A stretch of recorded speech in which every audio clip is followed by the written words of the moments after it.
Hey, so StreamYard has a new chat feature. I decided to use it. Apparently, you guys can type a number in chat and it will keep track of the poll.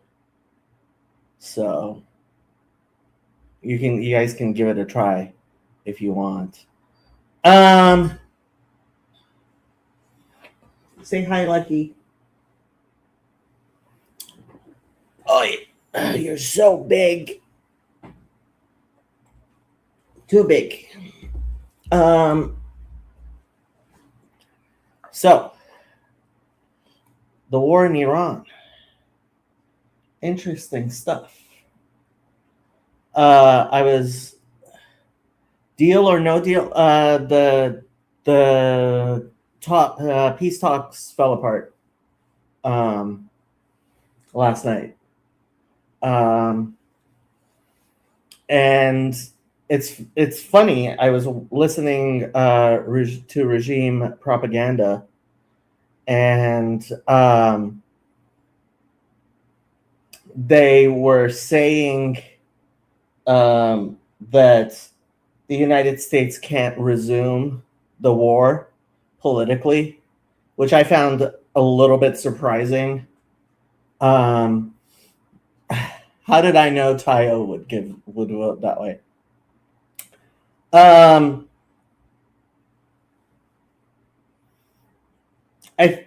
have to say, I think generally I've found people to be a little bit too sure of how things are going and what they think is going on. But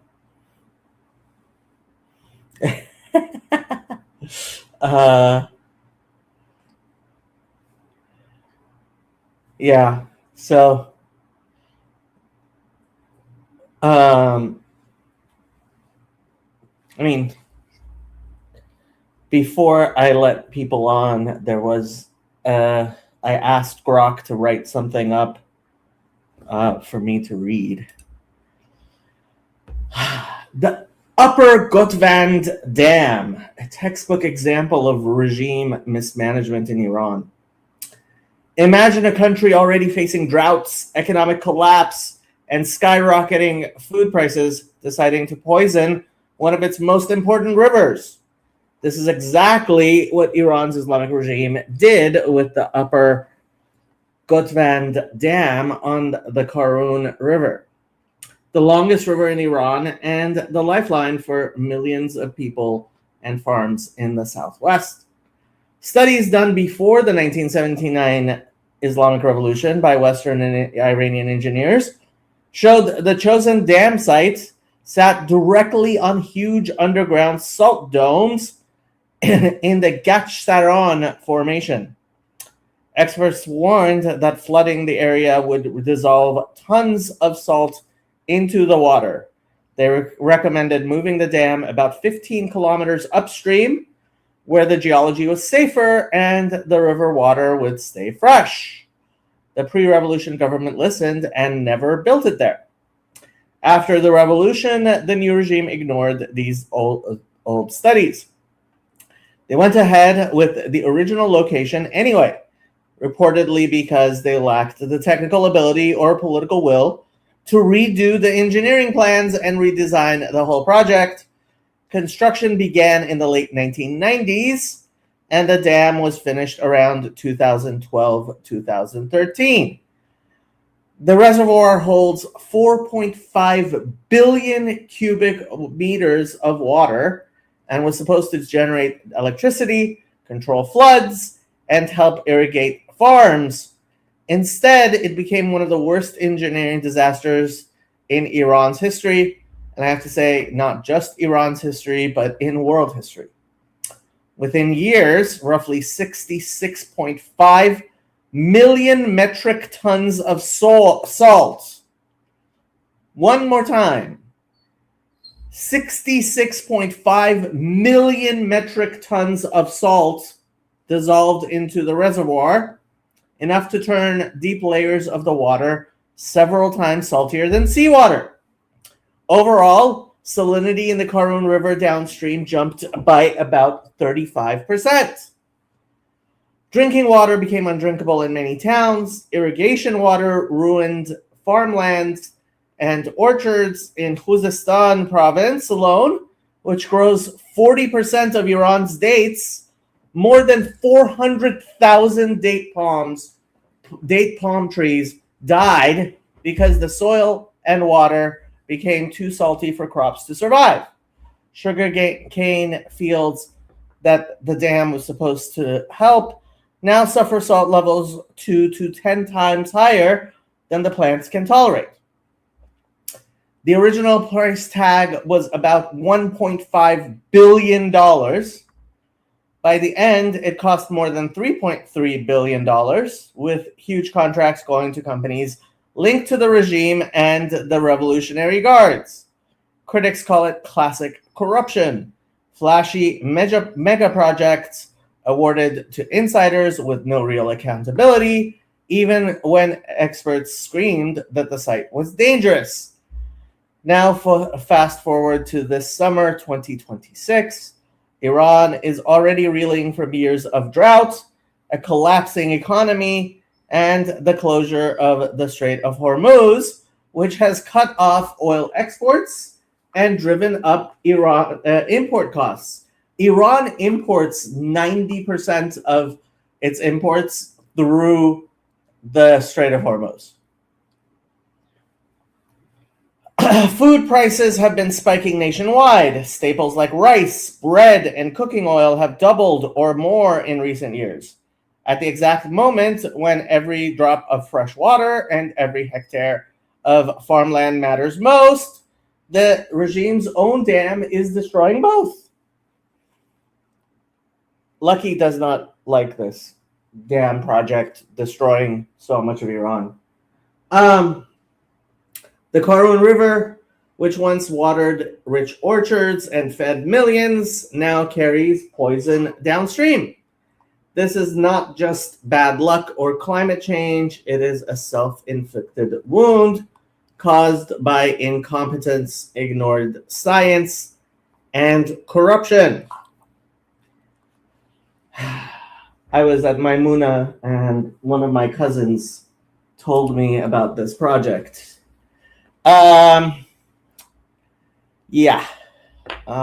Here is the link in case anybody wants to join and discuss. And let me check to see what the people are saying.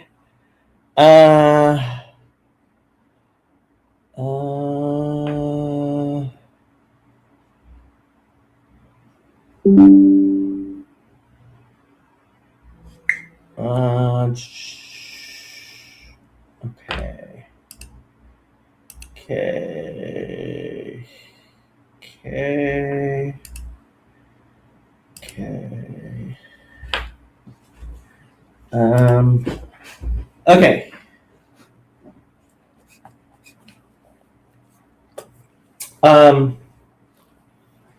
So I don't know. What do people want to talk about? Donald Trump's brilliant move. Yoav. Lucky. Let me click on Yoav. There. Yeah. Hello. I'm fine, thank you. How are you? Thank God. Doing okay. So you do celebrate the Mimona in the diaspora? In the diaspora, it's a lot easier because we don't have to wait a whole day after Passover. So it's just the end of Passover. But yeah, my family has. So it's traditionally among Persians, it's when people announce weddings. The engagements are announced on what is referred to as Shabesol, which means the night of the new year. It's right around Nowruz, and there's the 2-month period almost that there's no weddings, and so engagements for Elul weddings tend to be announced publicly to family members on Mimuna, you could call it. Yes. Nice. I was curious with regards to the Iran situation. I am worried about the refugee crisis and how this is going to affect the Western culture. Refugee crisis? We don't have a refugee crisis yet. Will we There's have going to be. crisis? Which one? Well, I think there's going to be a Iranian refugee crisis eventually. I could be wrong, but it completely depends on what exactly happens. But as of now, Iran is housing large numbers of Afghan refugees, and I don't know how long that is going to continue. just Adam in the chat. I'm down with the flu, but I'm getting better. So, what kind and whether there will be any sort of refugee crisis completely depends on what happens this summer, and I don't know that there's going to be an actual refugee crisis, because anybody who wanted to leave Iran for Europe and other parts generally has, to some extent, been leaving already. Yeah. So that would be even more speculative than the other stuff we talk about today here. Yeah, I'm just worried about the possibility, but you're right. I should not be too speculative. Adam's asking about the economic situation. Is the economic situation okay in the US? I heard some lefties complain about the debts. Lefties are trying very, very hard to figure out a way in which the United States is losing this war. Honestly, it's become farcical and comical. The United States is not losing this war. I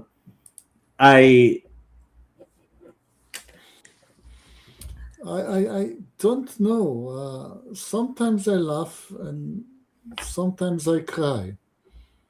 I just met a friend of mine on the Saturday, and he has the following piece of wisdom. The regime in Iran is a terrorist organization, and it is recognized as a terrorist organization. Item 2, you cannot by definition defeat a terrorist organization. Ergo, we cannot defeat Iran. Ergo, we should not have started this war with Iran. I suggested maybe we declared ourselves as a terrorist organization and then we will not be defeated. He did not appreciate the joke. So I asked him, okay, so what is your solution to the problem? And he replied, just nuke them. So I say, I don't know if to laugh or to cry or to give up.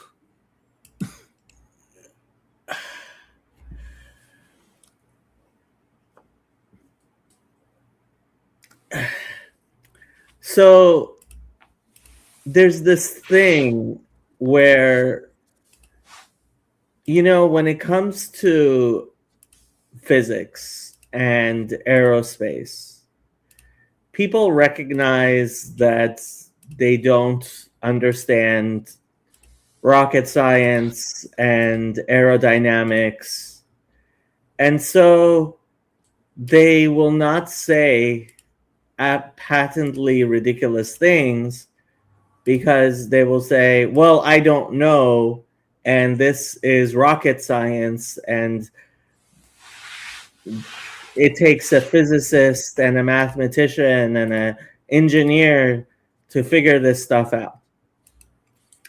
But when it comes to something that is much, much more complicated than a rocket, like a human being or a government or an international conflict, the same people will have very, very strong opinions, knowing exactly what can, will, should happen.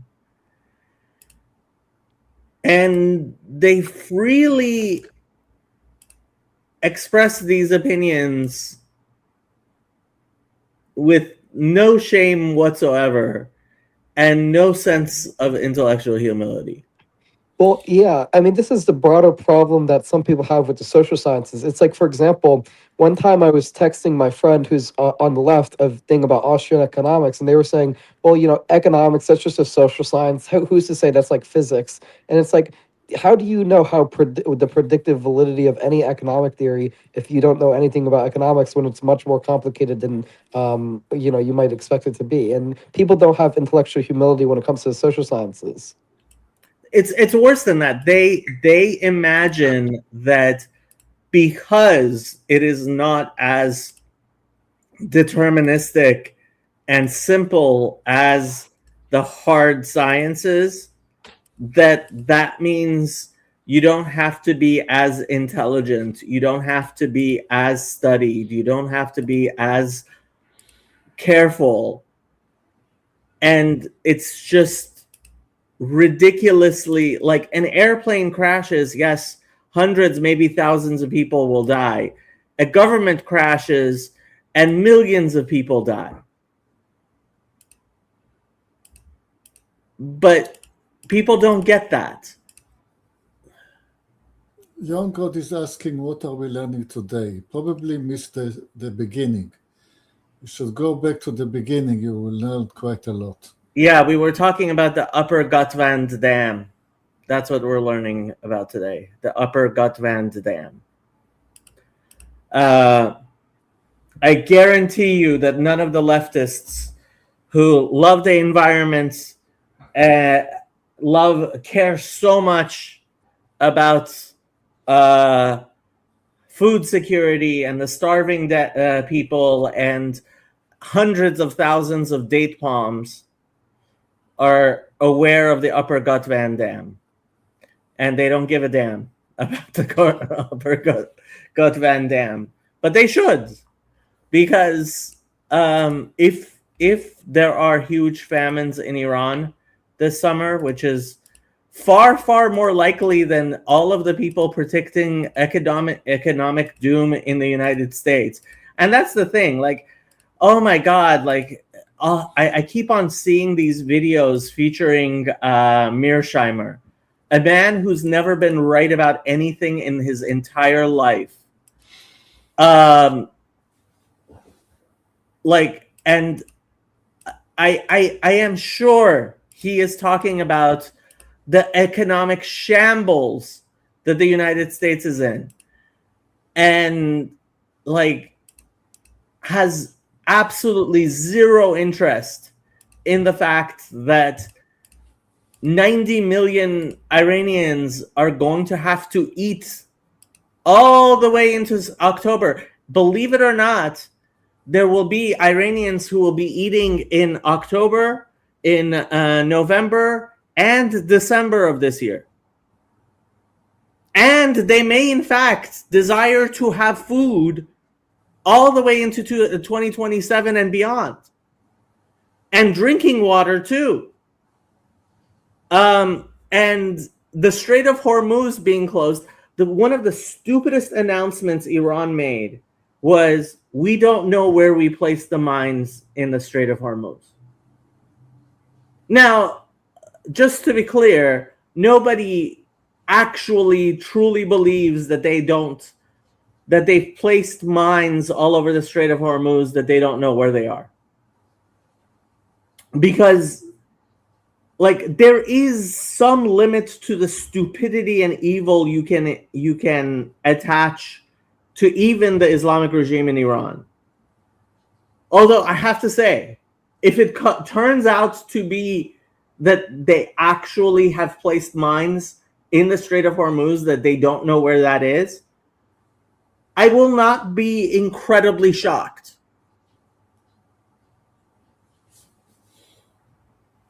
But it's, who do you think eats based on what goes through the Strait of Hormuz? People in Kansas? Or people in Kashan? People in Kashan have to eat based on what goes through the Strait of Hormuz, not the people in Kansas. But we're not dealing with people actually dealing with reality. That's the main lesson here. Okay, Young God asked, why doesn't Israel want to join NATO? First, the answer is in the question. NATO is the North Atlantic Treaty, as in North, yes, Atlantic, yeah? Second, I don't think anybody invited Israel to be part of the NATO. Second, we are absolutely uninvited.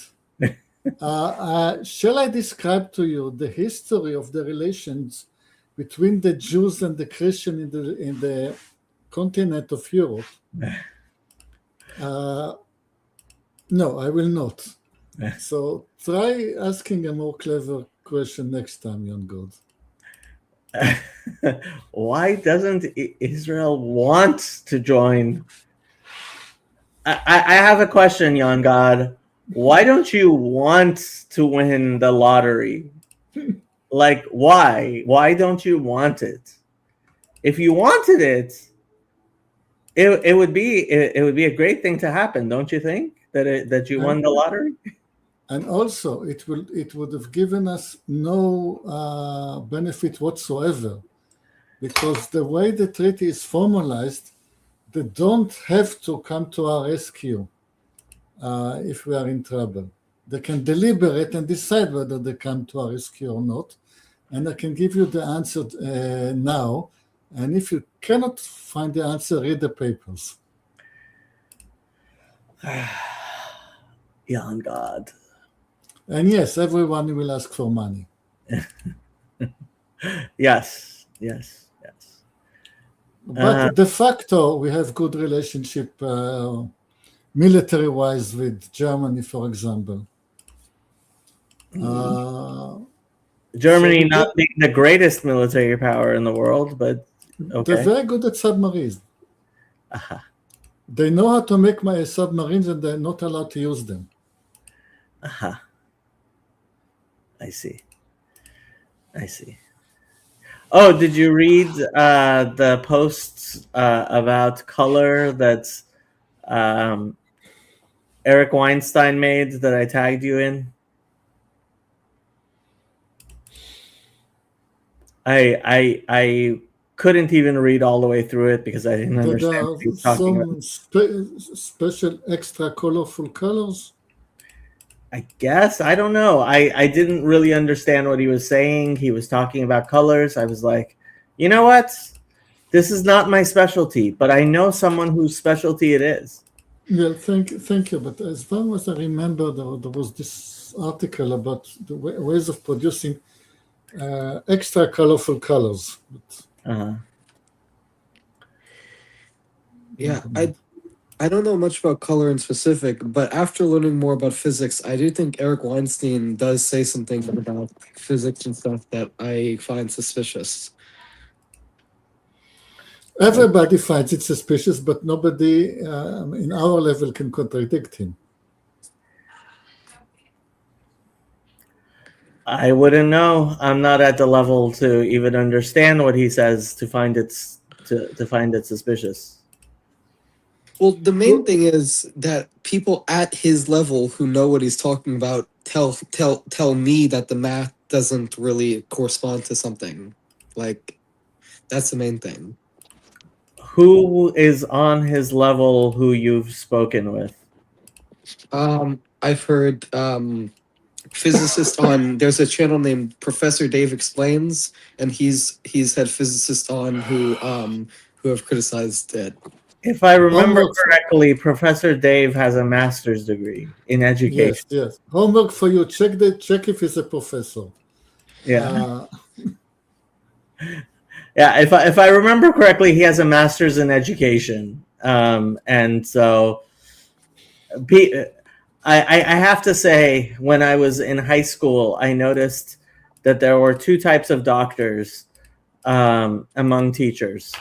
There were the ones who had PhDs and the ones who had doctors of education.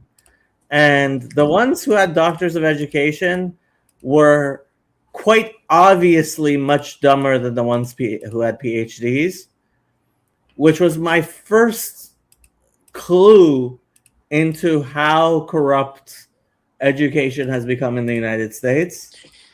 And over the past 30 years, that clue has solidified into an absolute, let's put it this way, Dr. Joe Biden has a doctorate in education. Yeah. Well, I'm not saying that it was Professor Dave criticizing him, which is why I don't believe in it. I'm saying Professor Dave had people who criticized him who had PhDs in physics. Right. And Yes. there's the types of people who went on Professor Dave's channel. Yeah. I am curious just about the NATO thing. Why would Israel join NATO? That, like, I am curious. That is a stupid question. Wouldn't. Absolutely no. Bad idea. Exactly. What? God, that's a stupid question. You really think that if Israel had the opportunity to join NATO and receive free cachet in requiring it to do absolutely nothing? No, receive no. What we receive? Nothing. What would you give? Nothing. So why would you turn it down? Yeah, we're required to give some 2% of GDP to NATO. I'm pretty sure Israel spends more than 2% of its GDP on defense. Can you see Israel and France in the same military? I can't see France in the same military, but that's yeah. We better win our wars. Okay. About color. Yeah. True. Color is an experience. Is a subjective experience. It has something to do with wavelength in the origin, but it's not physics. It's psychology. And it goes to several. If you study color, you have to study several subjects. First, you have to study the physics of wavelengths and optics. And then you have to study the biology of the eye and the chemistry of the receptors in the eye. And then you have to study the simple data processes that happens in the eye. And then you get into the brain, and then you lose everything. So why bother? And then you have to talk to a bunch of women who go to fashion shows in France, which is the hardest science of all.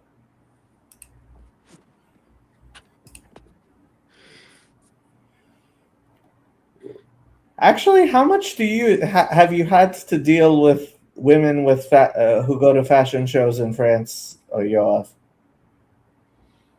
I had to deal with the fashion market when my company decided we are going to 3D print garments.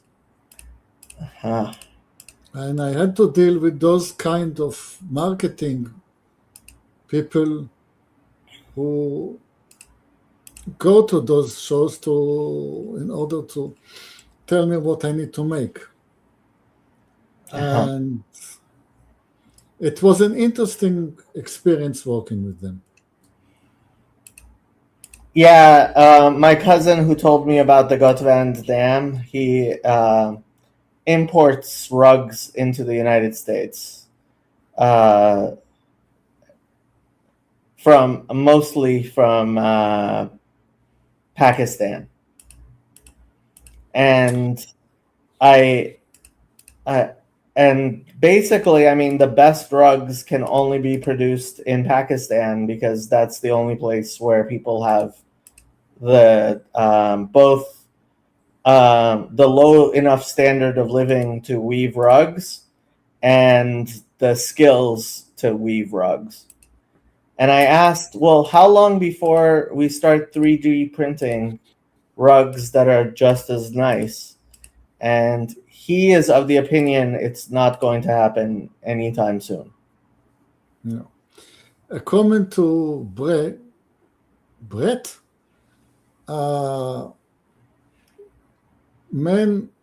only men can have color blindness. Not true.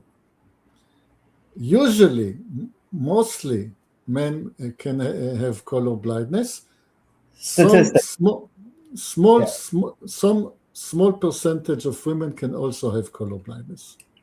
And some small percentage of women are also, I think they call them super seers or something, that they can see more colors than men can physically see. Yes. The reason is because the ability to see color is in the X chromosome. And if you have two X chromosomes, you'll have to have two of them defunct in order to lose your color vision. And if you have an XY pair, then you are dependent on your one copy. I thought it was on one of the, it was like, it showed up on two of the legs of the X chromosome, so women could end up with 4 total genes, but men can only end up with 3 because they have a Y chromosome, something like that. True, absolutely true. Okay, so I know something about color. Imagine that.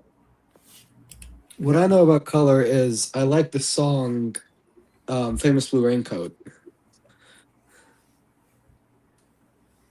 That's the only thing I know about color.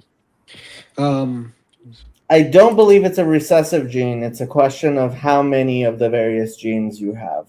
And if you have 4 copies, you're much better off than if you have 3 copies, or 2 copies, or 1 copy, or 0 copies.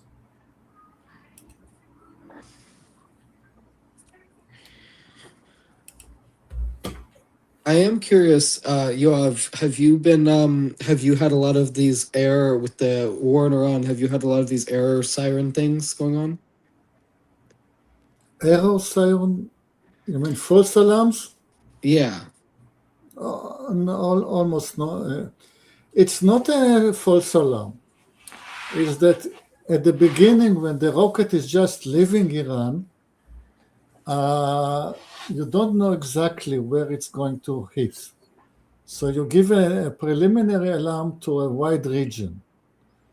And about 4 minutes after that, when it's about to land and you are more sure where it's going to hit, then you get the second alarm. So sometimes you get the first alarm, but not the second. But if you get the second, it's a matter of seconds before the second alarm and the actual hit. Uh-huh.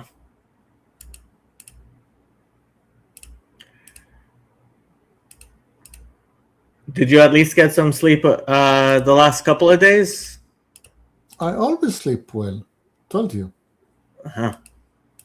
Yeah, but since Wednesday, I have something to say. Timeline is like that. The ceasefire was announced for 1 a.m. on a Wednesday, Israel time. Mm-hmm. Then we got a barrage of rockets. It's a very well-known practice in the Middle East to have an after ceasefire barrage of rockets, lasting, let's say, to 2 o'clock a.m. on a Wednesday. Mm-hmm. And since then, it has been quiet in Tel Aviv. Yeah, very quiet light. I think there was one alarm of a missile coming from Lebanon. But apart from that, it was quiet. Now, midday Wednesday, that was a holiday, the government already started to say that tomorrow life is going to go back into the normal routine, that schools will be open and people can go back to work as normal. Mm-hmm. But that was conditional on things not turning to the worse until 6 o'clock on a Thursday. 6 o'clock in the morning on a Thursday, there was a confirmation, yes, life is going back to normal. So we didn't have any rockets on the Wednesday, Thursday, Friday, Saturday, Sunday. Okay? Meanwhile, there's a war going on in Lebanon, even getting fiercer than before. There were rockets and drones fired at Saudi Arabia and Kuwait and everywhere. Negotiation coming and going, declaration coming and going, and still no rockets on Israel. Mm-hmm. My wonder, how did we know Wednesday afternoon that the Iranians are serious and they're really not going to shoot at us? Because if we let everybody come back to work and school to start and then the Iranians started shooting, that would have been a mess. But we were extremely confident on the Wednesday that the Iranians are not going to shoot at us, and this confidence was justified. Mm-hmm. What sort of a guarantee could we possibly have to make this step? That is what I wonder. Someone who is trying to prove that they have the capacity to make the firing stop could have made an offer to the United States. That's the only thing I can think of that would make sense.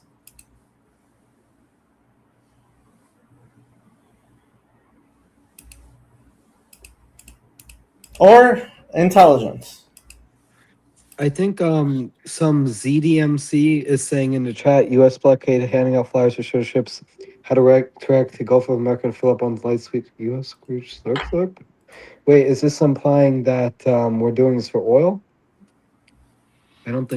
I don't think anybody's handing out flyers. But yeah, the fact is, being a little facetious, yeah. The fact is that the economic situation in America is improving fast because everybody is going to buy their oil in America. If you cannot buy the oil from the Russians and you cannot buy them from the Middle East and you cannot get the gas from Qatar,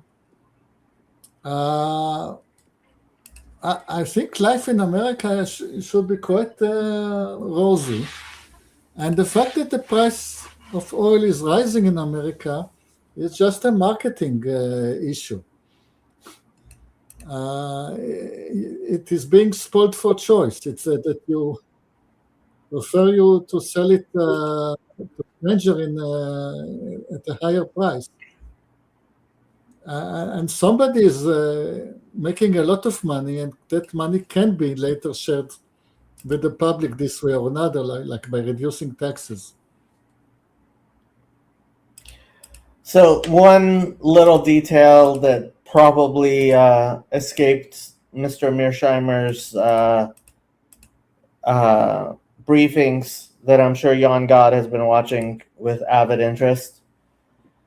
During the talks between Iran and the United States in Pakistan, apparently Pakistani troops arrived in Saudi Arabia pursuant to their defense pact, with the possible goal or results of Saudi Arabia and Pakistan actually entering the war against Iran. Now, despite everything everyone has been saying about how Pakistan is on Iran's side, the fact is, if there's shooting that's going to start, the 12-day war showed quite clearly that Pakistan is not going to start shooting towards Israel. If anything, Saudi Arabia has been very clearly signaling that, and as the UAE, that they are prepared to get involved on in attacks, and that would be quite a development if Pakistan and Saudi Arabia and the UAE come in on offensively in this war. But I doubt many people are talking about this. I have no idea what's going on in Pakistan. Absolutely no idea. I don't necessarily even know if what's it called? Pakistan. I don't know what that has to do with Iran. I do know Pakistan's at war with India, but I don't think that's related to this. Pakistan's population is, as I've said before, it is quite possible that there are more supporters of the Islamic regime in Iran, in Pakistan, than there are in Iran itself. At the same time, the Pakistani government it's the government, which is ultimately a military dictatorship, which is why when the United States thanks the Prime Minister of Pakistan, they always include the field marshal, because we all know who's the actual leader in Pakistan, and it's not the Prime Minister. The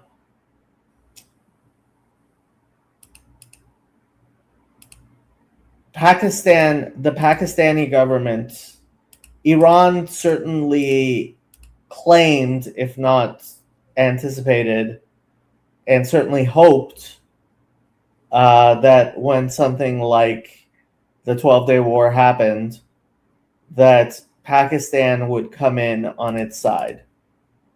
The fact is, Pakistan did not come in on Iran's side during the 12-day war, which is part of what allowed the situation to get to where it is.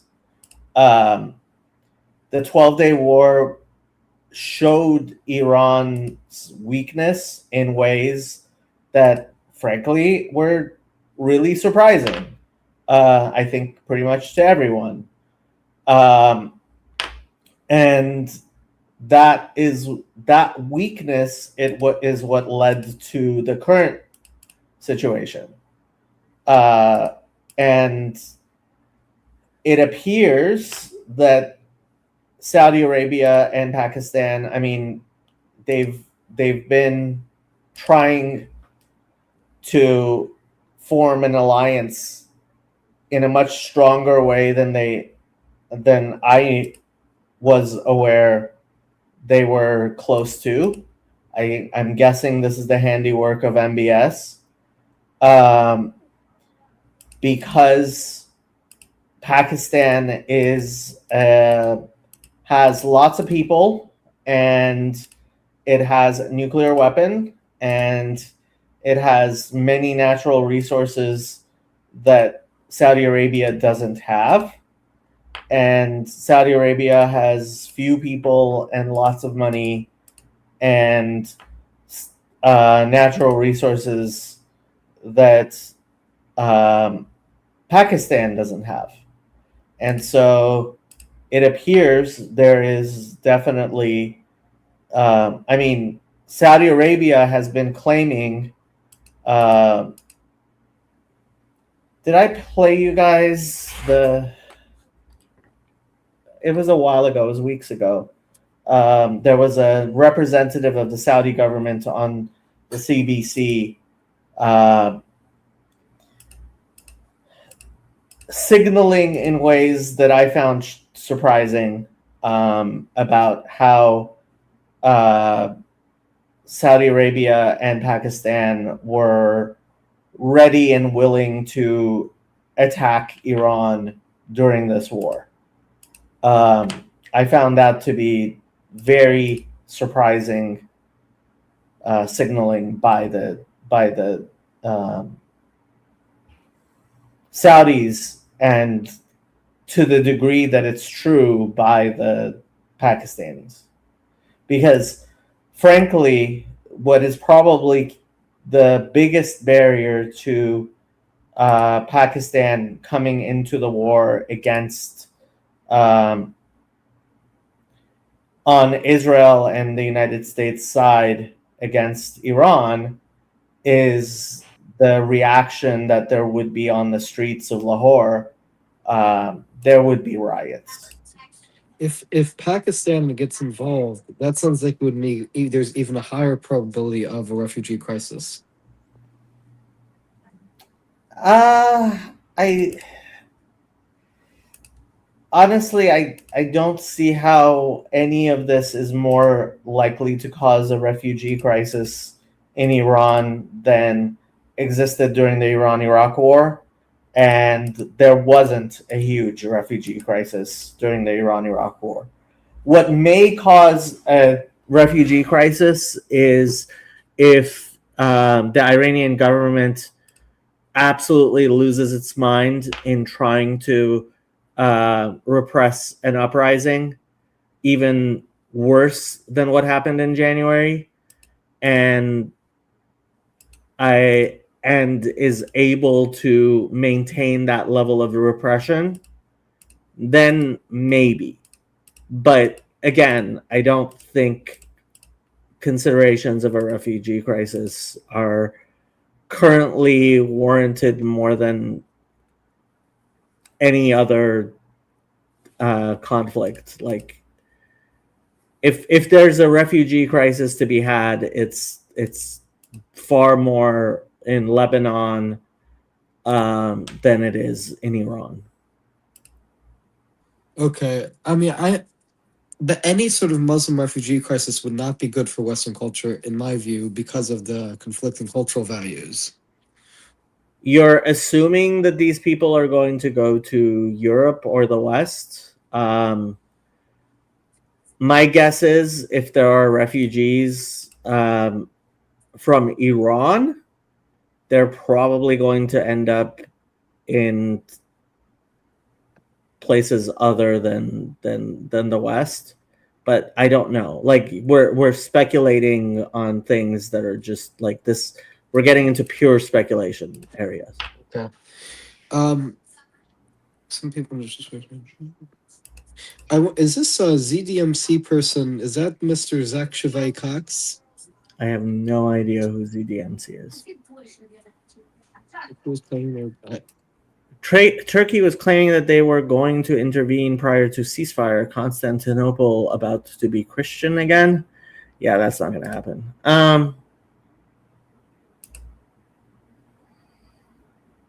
There's a bunch of people watching. Not sure exactly why, but there are a bunch of people watching. I mean, we could make. We could keep talking about Iran, or we could talk about other subjects if you want. I don't know if you wanted this to be a just chatting stream or not. If anything, if this isn't going to be an Iran update, I'm probably just going to end the stream. I've been streaming more than I've wanted to lately, but I figured there would be interest and questions people had, so that's why I'm streaming. Yeah, I don't know. I mean, the main problem is that any sort of or most of the questions that I could ask about Iran would involve some sort of speculative scenario, which is the problem with it's the paradox of talking about something that you can't really talk about.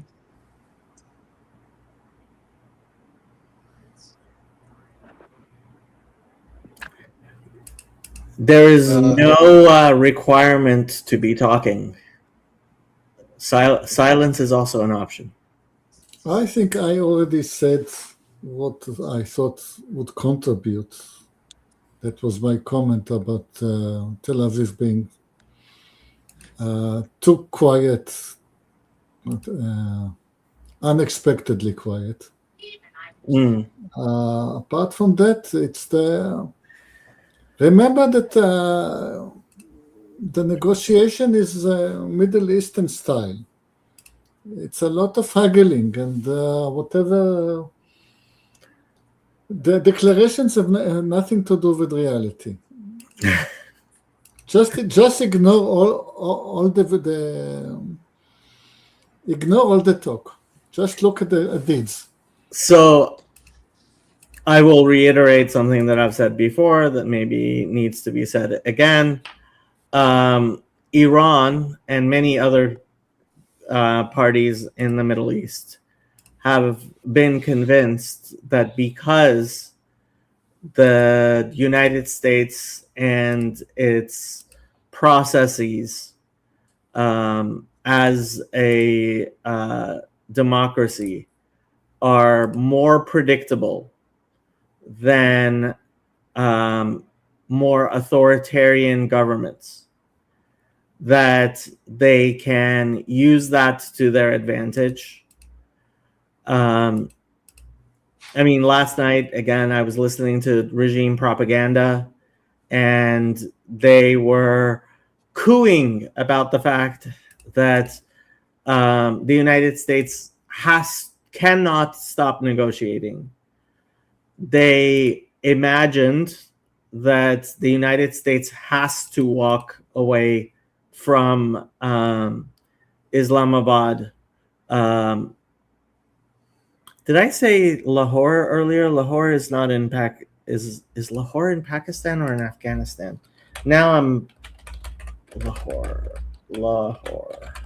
I guess Pakistan. It is Pakistan.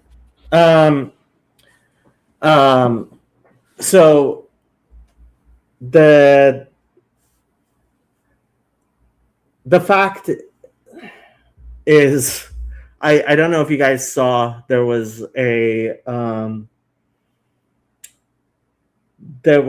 somebody who tweeted out, "Oh, look at the Iranian negotiating team, 5 PhDs. Look at the American negotiating team, 2 real estate people and a venture capitalist." And this person assumed that PhDs are better people to send to negotiate than 2 real estate developers and a venture capitalist. And there was a huge fight on Twitter over which one. And I saw a comment which I very much agreed with, which was Iran would have done much better to send a few rug dealers from the bazaar than to send any of their PhDs.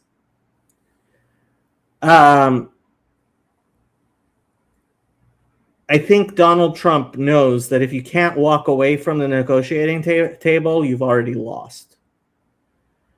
And frankly, these negotiations, I think partially were to allow Iran to take stock of where it was, of who is willing to negotiate, to allow for the various factions in Iran to try to jockey with each other.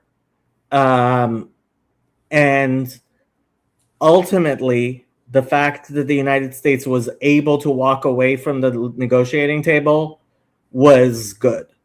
I also appreciated Donald Trump's bit of jujitsu, where he suddenly claimed that the United States was blockading the Strait of Hormuz. As I have been saying for weeks now, the blockading of the Strait of Hormuz is an actual war crime. And an actual war crime, as opposed to violations of international law, are in some ways analogous to murder, in that even if you live in a place where murder is not punished, you as the neighbor of a murderer don't like to be around murderers because you realize what a murderer is and what a murderer does. And I just want to see the sputtering in the international community as they try to explain why the United States supposedly. So Iran says the Strait of Hormuz is open because obviously they can't claim to be doing a war crime while they are doing the war crime of closing the Strait of Hormuz. And the United States is saying that it is doing the war crime of closing the Strait of Hormuz while it's not actually doing it. And it will be hilarious to hear people who care so much about international law complaining about Donald Trump threatening to commit a war crime when Iran has been committing that war crime for 6 weeks and they haven't said shit. What was all that about? Hey, Ben, come on up. Let's have an interesting discussion with one of our favorite lol cows on the internet.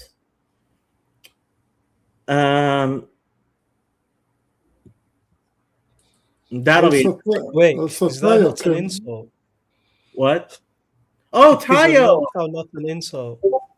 Of course, it's an insult. Sorry, I don't know who Ben is, so that was just a Ben casual Thorpe is insult. actually a lol cow. He is actually a lol Okay, cow. Yeah, fair enough. Ben. I mean, do you deny being a lol cow? We can't hear you, Ben. Can you hear me now? Yes. Okay. I embrace my identity as a lol cow because, as we know, cows provide us with milk, cream, ice cream, cheese. Fair So enough, Ben. I Fair have no enough. problem with that. Tayo, I will didn't see you retract my jump on. surprise. How Yes, long have you been here? I jumped on because I actually had a question. You were threatening to end the stream if anyone had a question about Iran. And I actually Yeah. had a question, but I jumped on and you were more or less answering the question that I had, which was Oh, basically what was the point of entering into a negotiation if no one ever thought Iran would actually agree to anything coming like that would be come to world peace as was promised. It's like giving up the chance to have a world championship fight, and they've been itching at the opportunity. So it would be crazy for them to say, actually, yeah, no, we're because the PR is great for them either way, win, lose, or draw. It's it's fantastic. Going up against them. Yeah, I mean, you're basically correct. Oops. I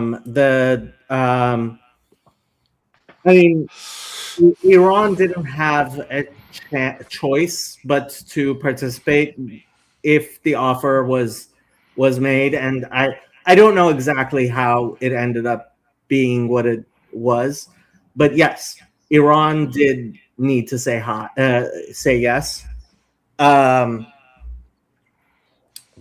Yeah, I mean, My question, given the answer that you gave, I think, which was basically that it's just an opportunity for the United States to survey the landscape, see who the players are, and whether there's dissent or opportunity for dissent or conflict amongst the people that are the decision makers. However, in that case, does it not benefit the United States to prolong the negotiations for as long as possible to uh, see what's going on, or is it more important that you have put out the card that we are not like we are willing to walk away? the real this war is going to be decided because of the drought this summer. If people are starving and thirsty this summer, that's going to make the biggest difference. Can I ask you guys a question? Sure. Do you know that when Trump put out his thing? Okay, now you might say Donald Trump is an idiot. I don't think that's as easy like a thing to say. I don't He's think up to he's an idiot. he's up to something. Okay. When he put out his Twitter about the negotiations, he said Iran's 10-point plan is a working starting point. Do you know what Iran's 10-point plan is? Well, which version It's of it? absolutely everything they want. Yeah. It's their wildest fantasy. Like, yeah, I don't understand. Like, of course, Donald Trump's like, okay, we can negotiate. Like, I don't like. but if you say that's a workable starting point, we can tweak it from there. You are saying, basically, we surrender. I mean, that would be how you would take it. No. Well, if the starting point is everything the other side wants, I'm not saying he actually is going to call it surrender, but it's hard not to read it that way. I don't Right? read it that way at all. I don't understand why you would. Well, okay, maybe let's not do the quite logic. surrender, Let's see if you can do it does logic. imply The 10-point it plan, does you will imply agree, that is everything the terms. Iranians could ever dream. Let's do of. it this way, Ben. Let's do it this way. Let's say Sure. you walk into a car dealership and you say, "I want to buy your car. I want it for free." And the dealer says, "Hey, let's sit down and talk." Would you be like, "Oh, well, he's going to give me that car for free"? Well, if he says, like, that's a good starting point Yeah. for negotiating, what it has to do with is something called framing, right? So framing matters. I understand that negotiations, like, we don't care about international law. The Anglo-American Israeli Empire could give two shits about what they actually write down on a piece of paper. We all know that, right? No one would have been surprised if the Israelis bombed the Islamabad meeting, right? Because that's how they roll. Like, whatever, whenever, why-ever, right? Everyone's playing this kind of 4D chess, right? I mean, that's literally in the Israeli playbook, right? Not with Americans yet, but like, it is what they did in Oman, right? Or in Qatar. See what I mean? Nice Tyler? to meet you, Ben. Nice to meet you, Ben. But am I wrong? Yes. They literally bombed the sovereign Arab nation that was Ben. I mean, it's really cute, and like, yeah, you say like, having you on is entertaining. That's for sure. So, like, you do your job. You provide lulls, and that's. But what I'm saying is true. No, it's not. So the Israelis did not, in fact, bomb a sovereign allied Amero-Israeli part of the alliance was Qatar. Ben, But Jacob, While they were times- negotiating, hold on, without- They did. Give me a second. Ben, how many times has Israel attacked Egypt in the past 30 years? I probably very few times. 0 times. How many times has it I don't attacked doubt that. Jordan in the past 30 years? Jordan, these are compliant states. Yeah. Why would they? These are states that Israel has treaties with. Yeah, what I'm saying is, like, can we just say, like, there's a little bit of a chess? Would we say an analogy here would be playing poker or chess? Like, I'm saying that the people are playing poker and chess, and it's kind of interesting to try to figure out what they're up to. They're But playing. to say war they're playing games. by the rules, no. Oh, They're not playing by the rules of the international where did order. They're Jacob playing propaganda games and also military Yoav, games. you're in charge. You're gonna have to unmute and I'm back. I'm not sure. What happened? There was some sound things, and then he disappeared. I am back. Well, do you think it's an okay framework? Like this guy, Professor Zhang, whatever you might think of him, looks at it in terms of game theory. That's kind of also the modern idea of realpolitik. Professor Zhang mentioned. Yeah, Right, realpolitik. If we want to get away from that, like, Ben, if you want to listen to the dumbest people on earth, there are lots of dumb people on YouTube who are very, very entertaining. but what you do is discredit the person, not the idea. That's a terrible strategy for anti-Semites. Stop doing that. Come on. I talked about the ideas Yeah, of you David talk Irving. You about said the David dumbest Irving is a people. clown. I talked about Norman ideas. Finkelstein. You say Right. Norman bring up Finkelstein is the dumbest discredited. people- You bring up the dumbest people on earth, right? And then you expect me to talk about the points that the dumbest people on earth came up with. I don't care if you think that's a bad anti-Semite strategy or not. I'm not going to spend my time on David Irving or Mearsheimer or any of the other idiots pretending like they're not idiots. That's not what this space is. If you want to go to a space where people do that, you can. Those exist, but that's not what this space is. Say, to be fair, David, John Mearsheimer is an idiot. Kirk Has also he had the been same right thing about on Facebook, anything in the so- past 40 years? Has he said anything that was correct in 40 years? Are you John aware? Mearsheimer? Yeah. What did he say that has been correct in the past 40 years? I think most of what I've seen him say is, I don't agree with him on everything. I'm just saying there are ideas that are out there, like out in, and we need to contend with them. Just saying, like, well, I don't want to, it doesn't make any sense. Whatever you think about, I'm not a big proponent of Professor Zhang. I don't think he's a professor. But like the fact that he's putting these ideas forward and they become part of the discussion is interesting. Like the idea of a Pax Judaica is an interesting idea. It's going to take root whether or not you want it to. No, Jacob. What are we doing here? This is what is the Jacob I have, Exploitation. I have a lot of political thoughts to add to the conversation, guys. Seriously. Jacob, what are we doing?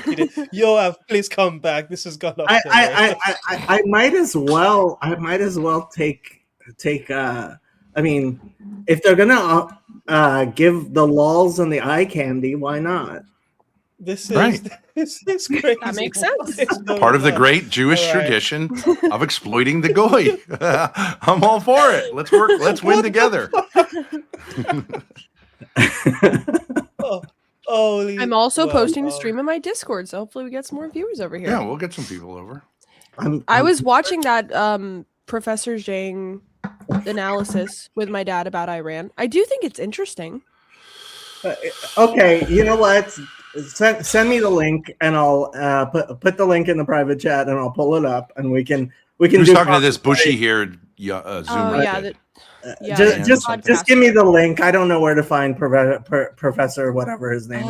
what was this? Professor Dan- Chinese propaganda. It may be Chinese propaganda. What do you mean maybe? He lives in China. Jack Neal. Yeah. Yeah, well, but he does right. So it may be propaganda, but it's sophisticated propaganda because he argues against the Chinese model. Jack Neal, you said? Yeah, I just Well- put it in the private chat but yeah, Oh. you'll find it.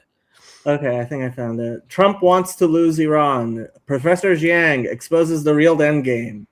Mm-hmm. That's it. That's I mean, he uses some ideas that we would all agree with, like messianism is a thing, apocalypticism is a thing, especially as religious people. I think it's important to. By 4:15. You don't have YouTube Premium? What kind of brokey Jew are you? I am not going to give YouTube more money. Today's guest uses history to predict wars. What? Oh, this channel's changed. There are people calling you brokey Jew on here. Anyway, I guess this is what you have to do to get past 1,000 subscribers on YouTube. Yeah. I guess so. Okay. Factories to China. Number 3, America's not willing to sustain casualties. In this episode, we'll break down the system he uses to. See, okay. This is precisely what I said. People imagine that the United States is predictable, and China's been doing this, Iran's been doing this, lots of countries, Russia's been doing this, and their problem is that Trump isn't predictable, and that's what killing Qasem Soleimani did. That's the important part. Predict the future. Examine why he's certain America will lose Wait the a war second, in wait, Iran, can I and just ask question you a if he is a crazy conspiracy. What? I do think he's right though, like literally what he just said there. I don't think Americans are going to be cool with like casualties. He also said in this episode that Americans already don't had- really. How many people have died already? 6, 11? 13, I think. 13? Yeah, like and I mourn every single one of them, but we've already had casualties, and it's Yeah, what I he means substantial casualties. 13 is not that many, but what I'm saying is like as an American Gen Z person, like I've never really experienced war, I've never really experienced total war, and I'm not okay with the idea of Americans dying. That's just sort of like where I stand. It just kind of is like my nature. Well, he's saying it will it'll hit the fan if there's a draft. And it will. Like, I don't know that a draft is a draft. Yeah, if there is a draft, like we are in, like war has changed so much. Like the idea that there's going to be draft in America. Conspiracy theorist, or the only person willing to say the truth about what's coming next. So by 2045, and this is where it gets interesting, what do you think happens in 2045? I think, Professor Zhang, welcome to the Jack Neal podcast. Thanks, Jack. Professor Zhang, you predicted Trump would win the 2024 election. America would invade Venezuela, and most recently, you predicted the war between the US and Iran. Before we understand how you're able to seemingly predict the future, why do you think the US will lose the war with Iran?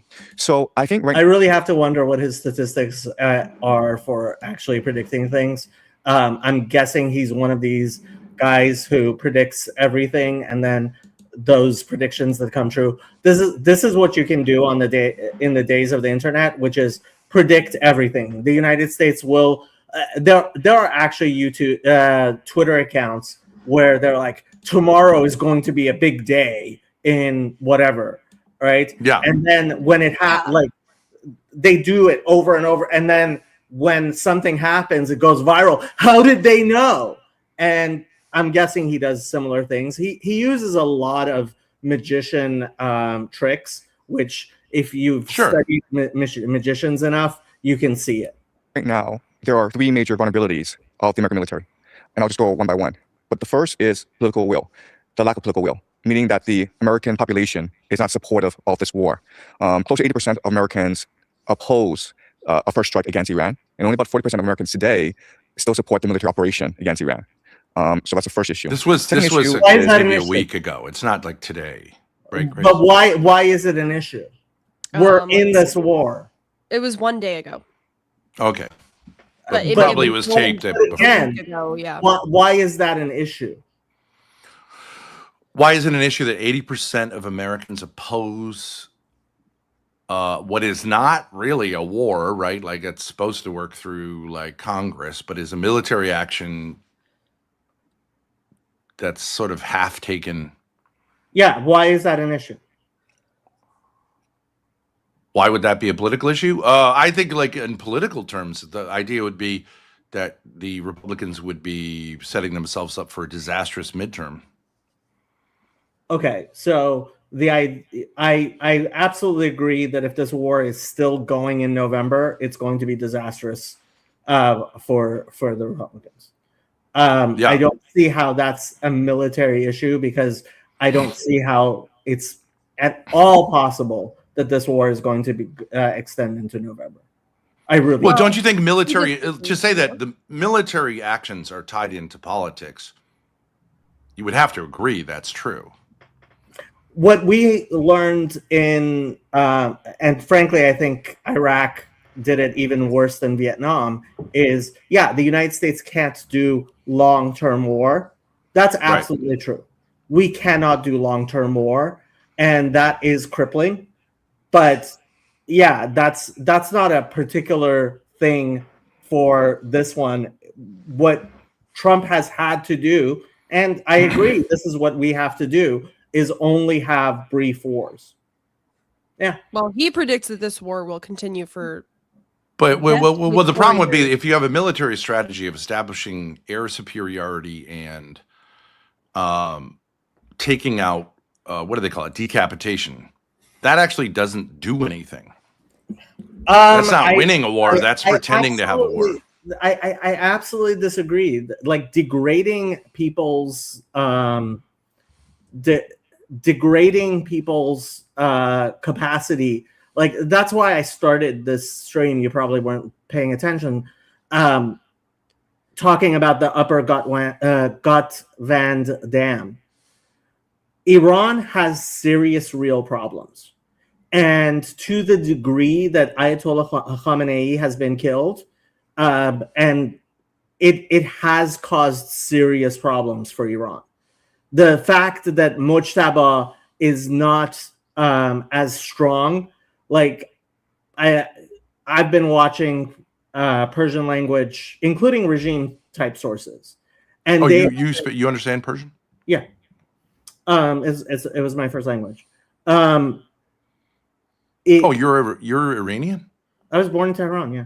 Oh, interesting.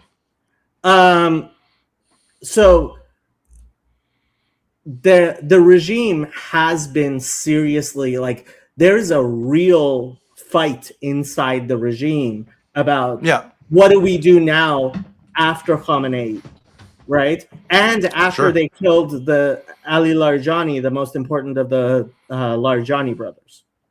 So, like, this idea that, so we do this in the West all the time. If you kill enemies, then they win, right? It's like out of Star Wars, sorry. Like, if you kill your enemies, they only become stronger. It's like, are you serious? Oh no, that's very true. No, it's not. You can actually kill your enemies, and they will become weaker.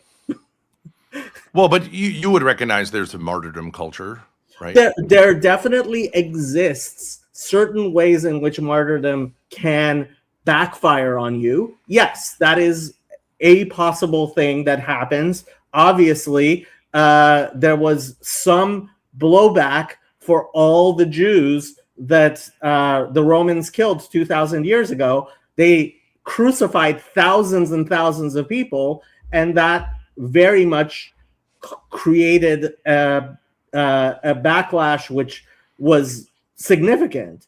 But at the same time, right, actually killing, like, razing Jerusalem to the ground and dispersing the Jews and not allowing them to live in Israel did have an impact, right?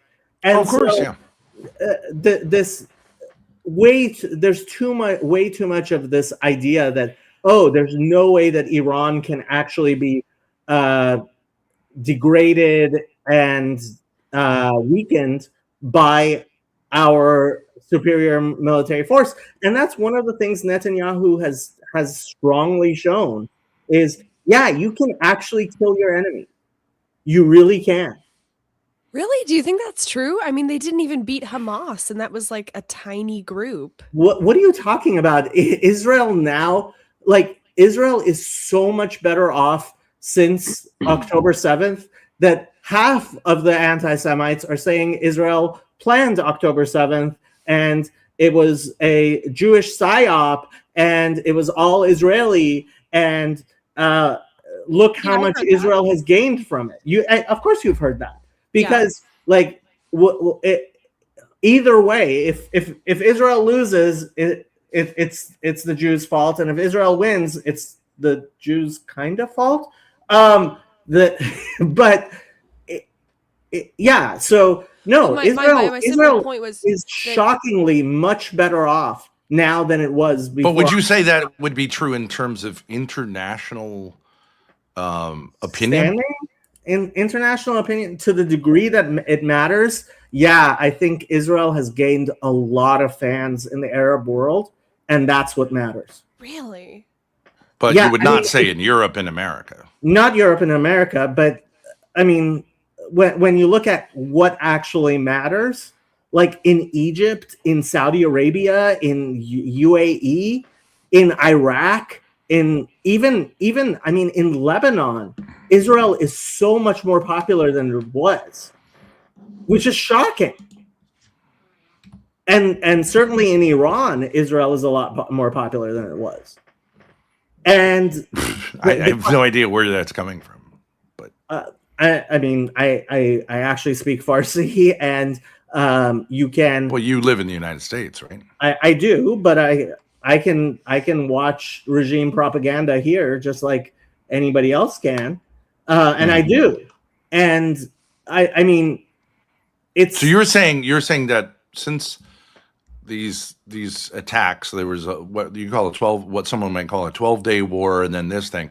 You're saying this has made Iranians find Israeli behavior, tactics, has made them embrace that as a great, just as there are. It seems crazy to me. There are millions of. So it was really funny to me when people in Farsi started referring to Trump as Amu, meaning uncle, like in a beneficial way, like he's our uncle, he's going to defend us. Do you know who else whose name gets, in addition to Bibi, gets named? Uncle Lindsay. People in Iran are talking about Uncle Lindsay. Like, more people in Iran know who Lindsey Graham is than people in the United States. Like, you're talking about people that are opposed to the regime. Oh yeah, and I would say there's no doubt there are people who are opposed to the regime. A clear majority of Iranians are oppose the regime. It's become it's become pretty clear that it's a. Do you think a clear majority of Americans are opposed to the Trump regime? Opposed to the Trump regime? I think a majority of Americans would rather vote for somebody else, me included. Okay, so then you would say it's a similar situation politically. No. It is here. No. The massacres in January, like that is a absolutely, like the massacres in January are definitely going to be remembered in Iranian politics long term. You know, I was at a family event this past week, and we were talking, and I said they killed 30,000 people, and like a bunch of people in my family were like, 30,000, it's 40,000, 50,000. All my friends know somebody who was killed. I called my friend so and so in Tehran, and somebody was killed, right? And honestly, like this is actually part of the discussion that I've been having with several people behind the scenes. Is you can talk, like people on the internet will talk about shit and say all kinds of stuff, right? The question is, like, is that actually going to be the case or not, right? Because in 6 months, people are going to forget what this debate bro said against that debate bro. The question is, like, what are facts on the ground? You know what I've been thinking about doing a segment on is free Tibet. Like if you're as old as Ben and I are, I'll be right back. if you're as old as Ben and I are, we all remember the Oscars and Richard Gere. You're not nearly as old as me, are you? I'm 48. Oh, really? I'm about to turn 49. We always stay 49, by the way, unless you're married. Always stay 49. Don't ever turn 50. I pride myself in being the age that I am, and I don't mind it. On Tinder, it causes real problems. It's okay. But when you're absolutely right about that on Tinder, but I don't care. But you remember how much free Tibet was a thing, and the Oscar, it was a Hollywood kind of thing. It was a Hollywood. Everybody was like free Tibet, free Tibet, free Tibet. Yeah. Like, does anybody talk about Tibet anymore? No. Does Gen Z even know Tibet even existed? It morphed into the Uyghur thing. But does anyone really care? Completely different religions. Yeah. And China has enough, capability to keep the conversation where they want.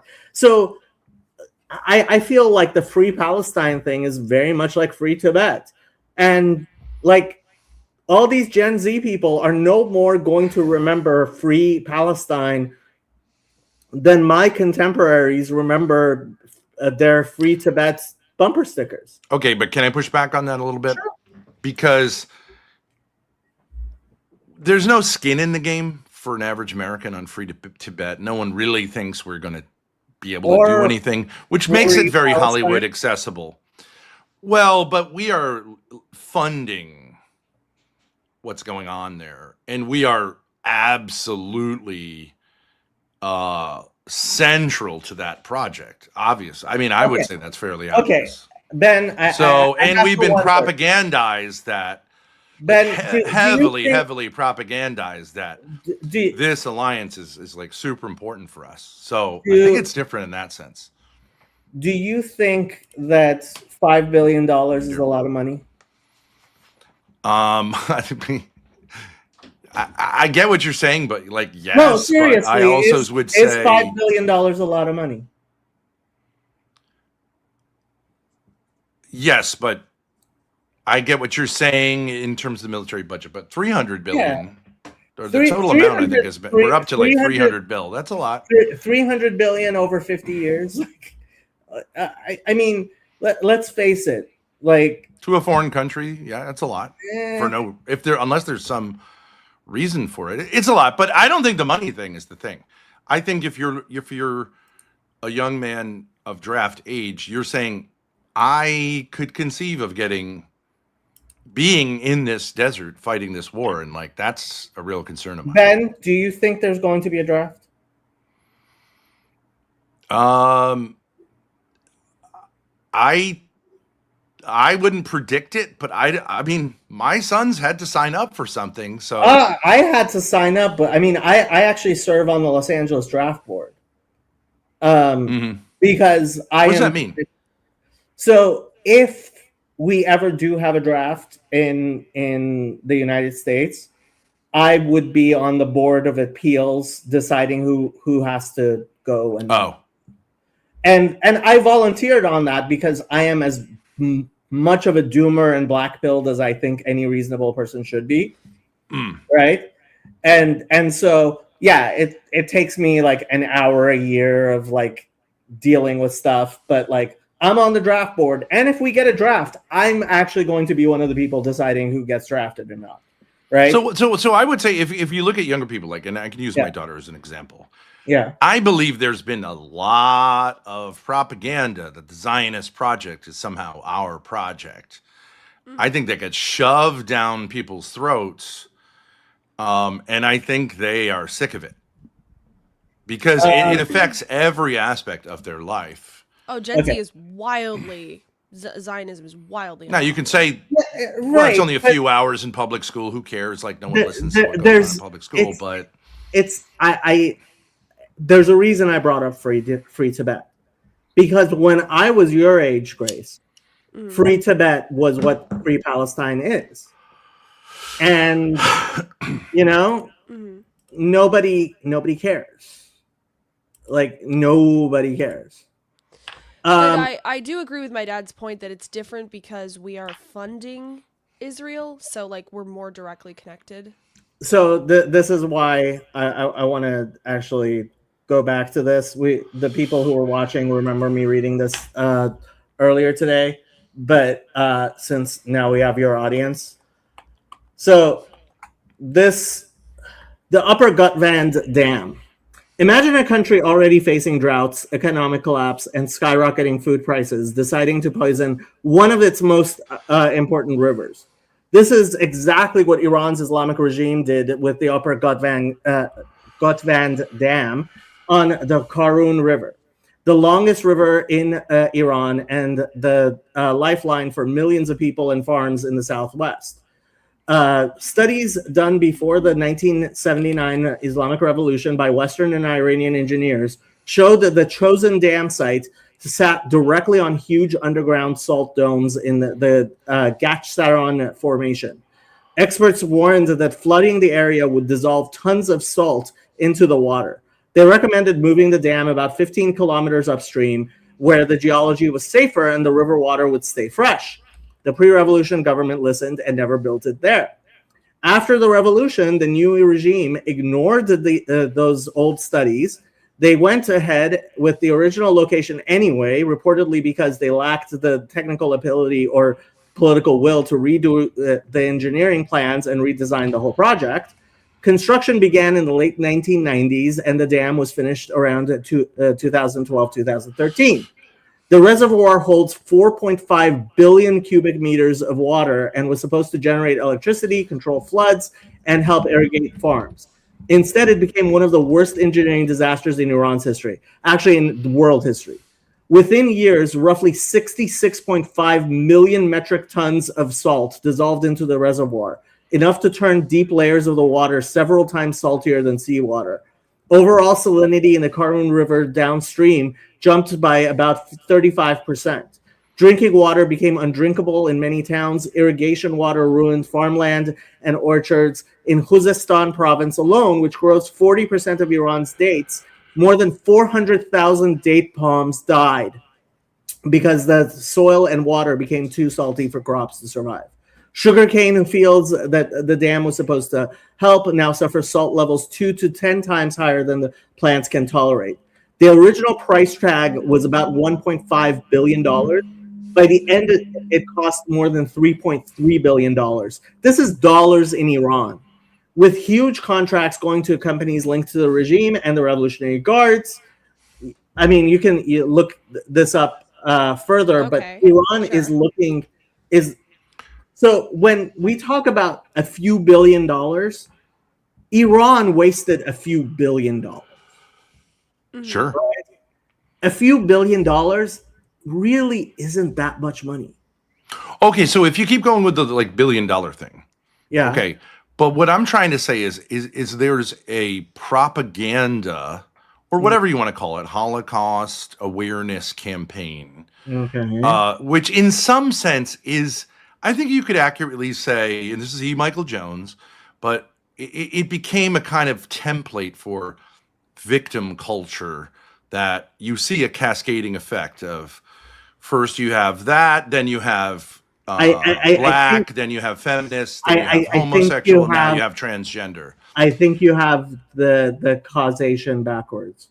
It was victim culture which caused some Jews to become very enamored in their victim status. I think what The Germans certainly had a victim culture too. So I'm not saying the Jews invented victim culture.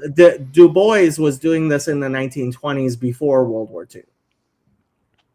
Yeah, victim culture is a thing. Of course, we right back to the Garden of Eden. Like you're a victim of your husband. See, this is why I don't like people like E. Michael Jones. Is he tells a good story that sounds plausible. It's not actually something that, when you are trying to understand the world, is worthwhile. I believe he participates in the victim culture. He changes who's the victim. I agree. Yeah. But he's actually kind of an interesting figure because whether or not you like him personally, and I have, like I said, opposed him, the ideas get out there because they work for people. And of course, the victim mentality for all people is a kind of temptation. I'm saying it's a universal human temptation. But I do think you can say that the United States, since like the Second World War, has lost every war pretty much, lost a sense of, pride in what we've done for good reasons, I think, because I don't think the Manifest Destiny thing was good. I don't believe in the Anglo-Saxonism, all that stuff that underpinned it. So we've been going through, we've lost a sense of pride and identity, and we keep trying to artificially boost it up by acting like tough guys and then watching superhero movies and fantasizing about who we are. Now, I do think the Holocaust narrative has played a big role in that. So when you talk about $3 billion, okay, maybe that's it, but there's a much bigger kind of spiritual, I think, thing that goes on that young people experience as, a gun to your head, because what can't you say?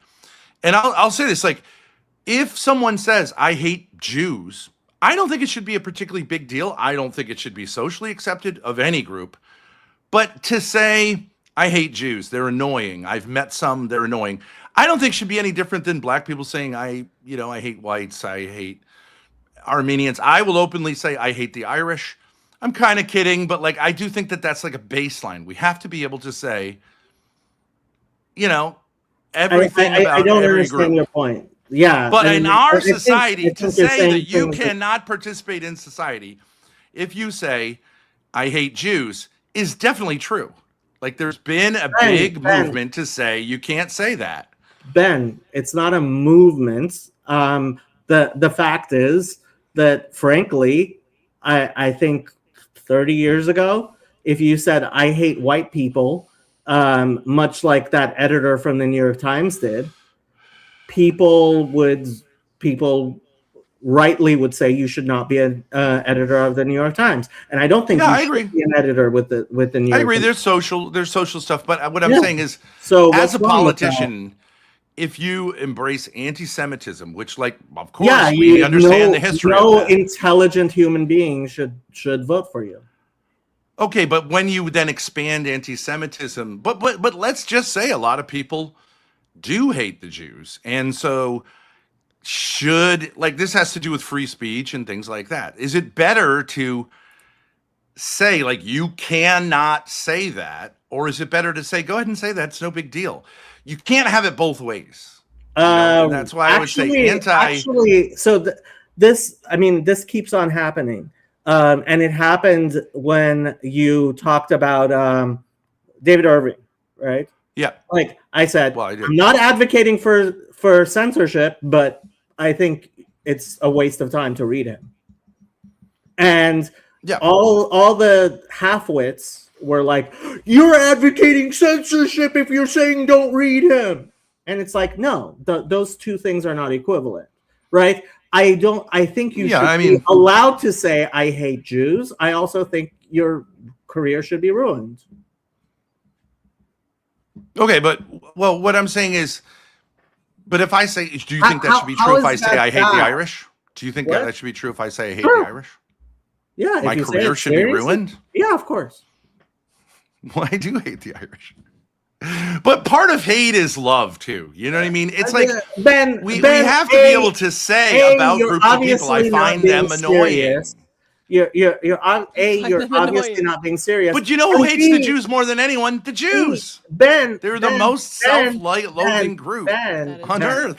Ben, like, you're a lol cow. Your career is saying outrageous things, so your career is not going to be ruined by saying outrageous things.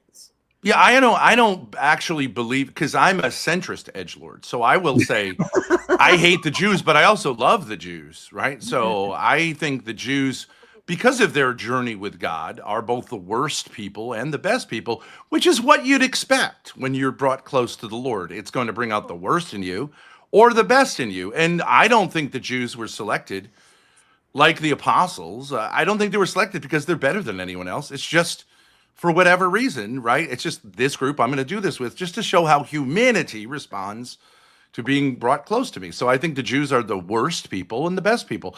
I think the same is true. I'm a Catholic supremacist. I think Catholics are the best people and the worst people because we're Catholics. The Hindus, nobody really cares. They're just trying to get clean in the Ganges River. Like, no one really thinks you're gonna get clean there because it's filthy. But also no one is really opposed to you trying to get clean there. But when you start moving into the world of the Jews and the Catholics, there's a lot to be said for these groups. Like, we all look to Europe and say, like, wow, that was something. Those cathedrals are something, right? And we look to the Old Testament, we say, like, that is a book that does stand apart from other ancient Near Eastern texts. And so, but I think if we say we're a group that you can't say you hate, then we're not able to have a conversation with you. And I think people on a human level don't like that.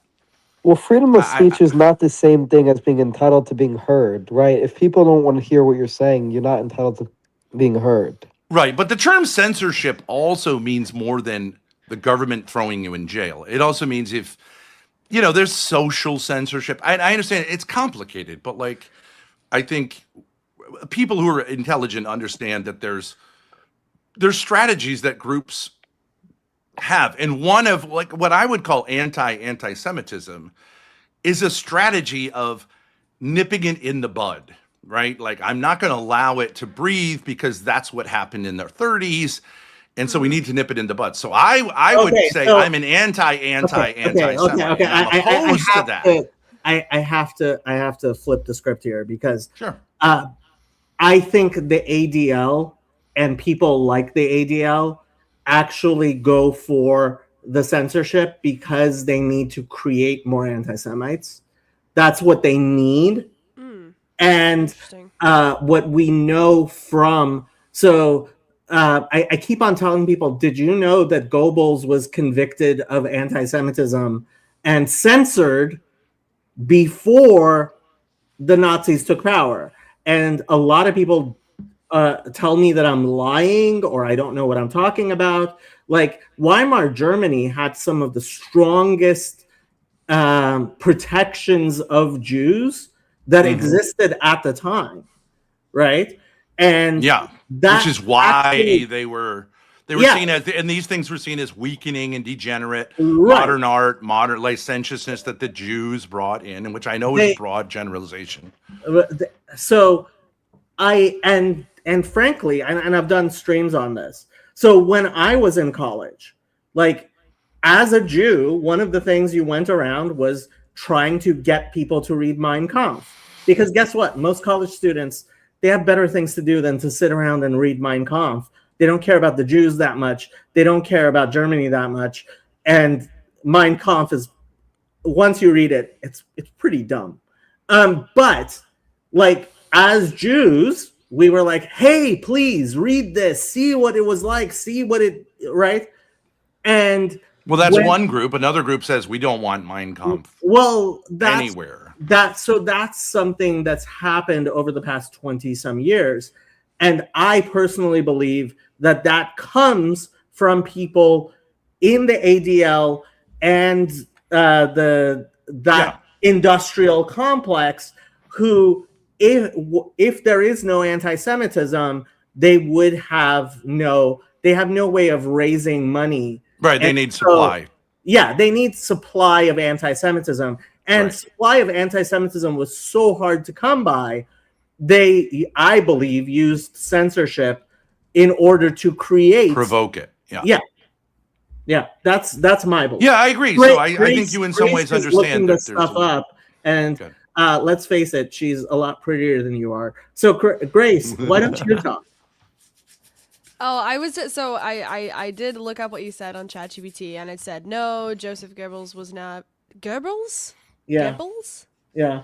was never convicted of anti-Semitism, but I'm not sure that's exactly what you said. So I looked it up just on Google, and I did find this PDF. It's Anti-Semitism in the Law in Pre-Nazi Germany, and it does say that Nazi leaders and agitators of the 1920s were found guilty on numerous occasions of violating the German criminal code because of, let's see, which actually gave defamation. them popular support.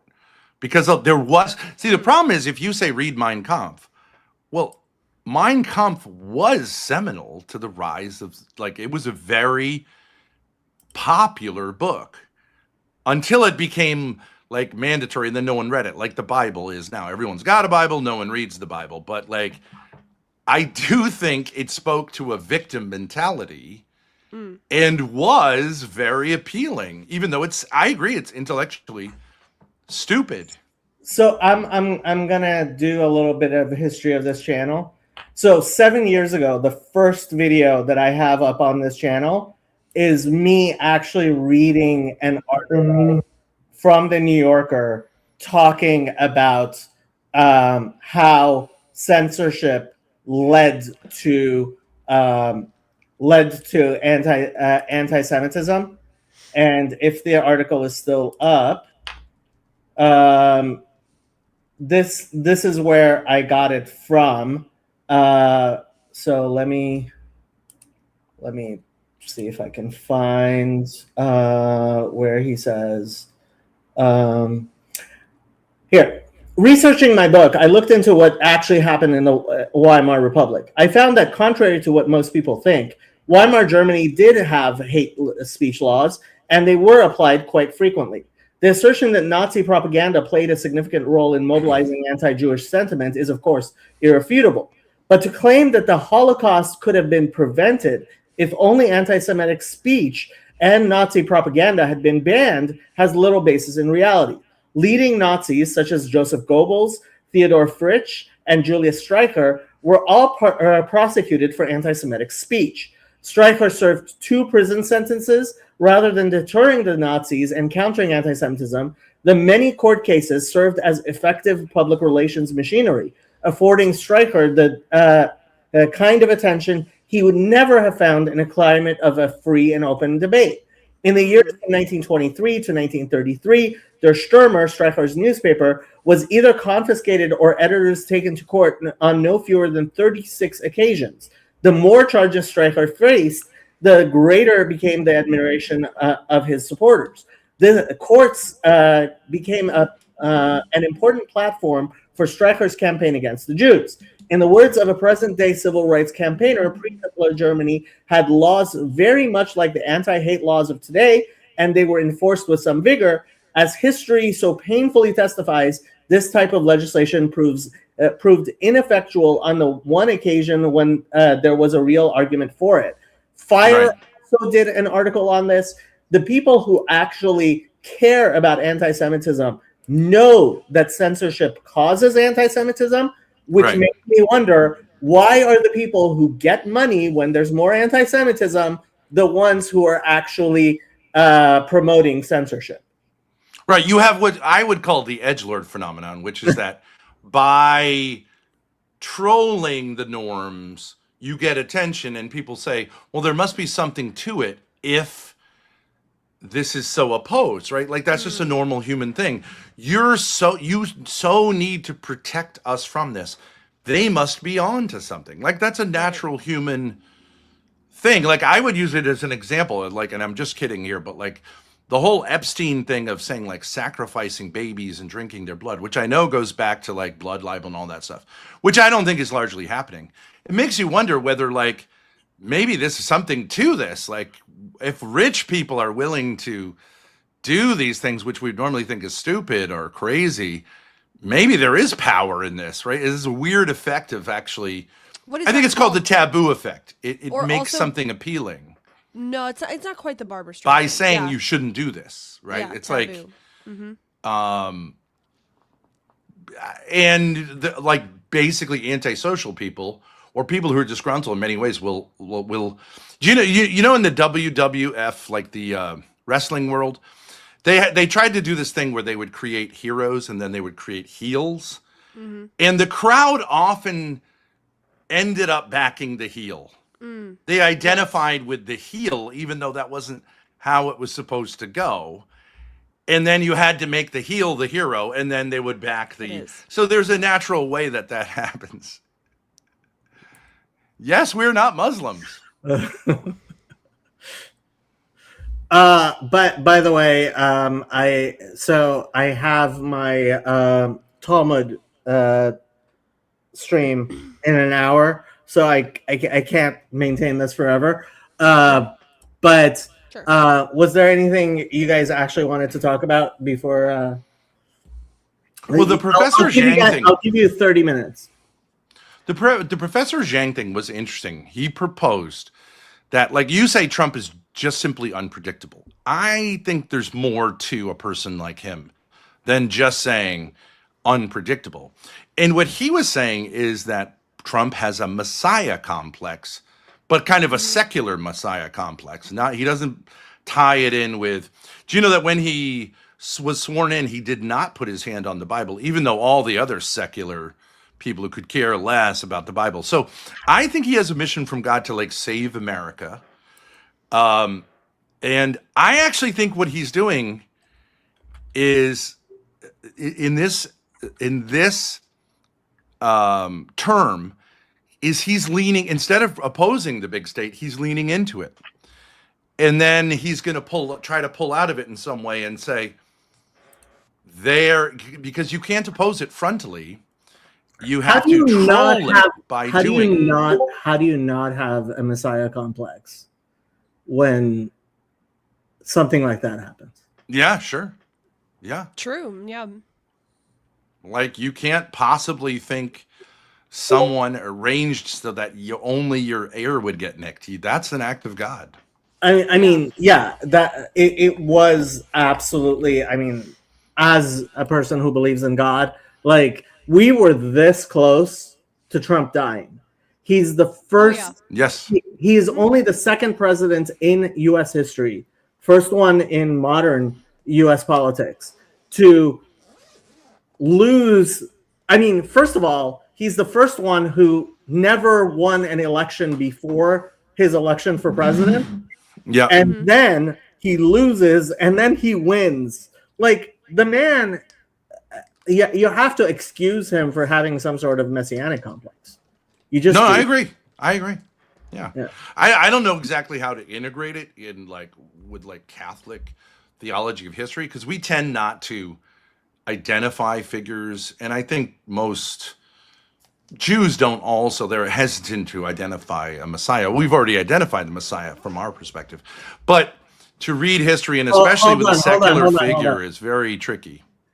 That's why I have his picture right there. I think if anybody's going to be the Messiah who's alive today, it's definitely going to be Rabbi Barry. Oh, I don't know anything about him. So I didn't know anything about him either, but a bunch of Protestants were losing their mind because they thought that he might be the Antichrist. And usually when Christians come up to me and talk to me about this guy might be the Antichrist, this guy might be the Antichrist, I look into it and it's somebody ridiculous and silly. But I looked into this guy and he might actually be the Antichrist.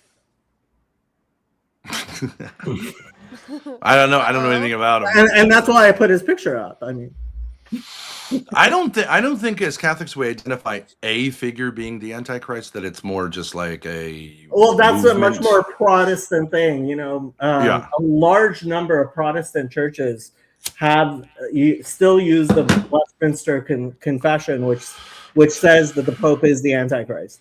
Right. Mm-hmm. Identifying with a figure, yeah. But that's actually even a title, right? Because there were many popes, so you wouldn't be able to identify which was the Antichrist. Although I have to say, I mean, Francis and Leo. Those guys? Oh, I love both of those guys. Really? Absolutely, yeah. What do you like about them? Saints.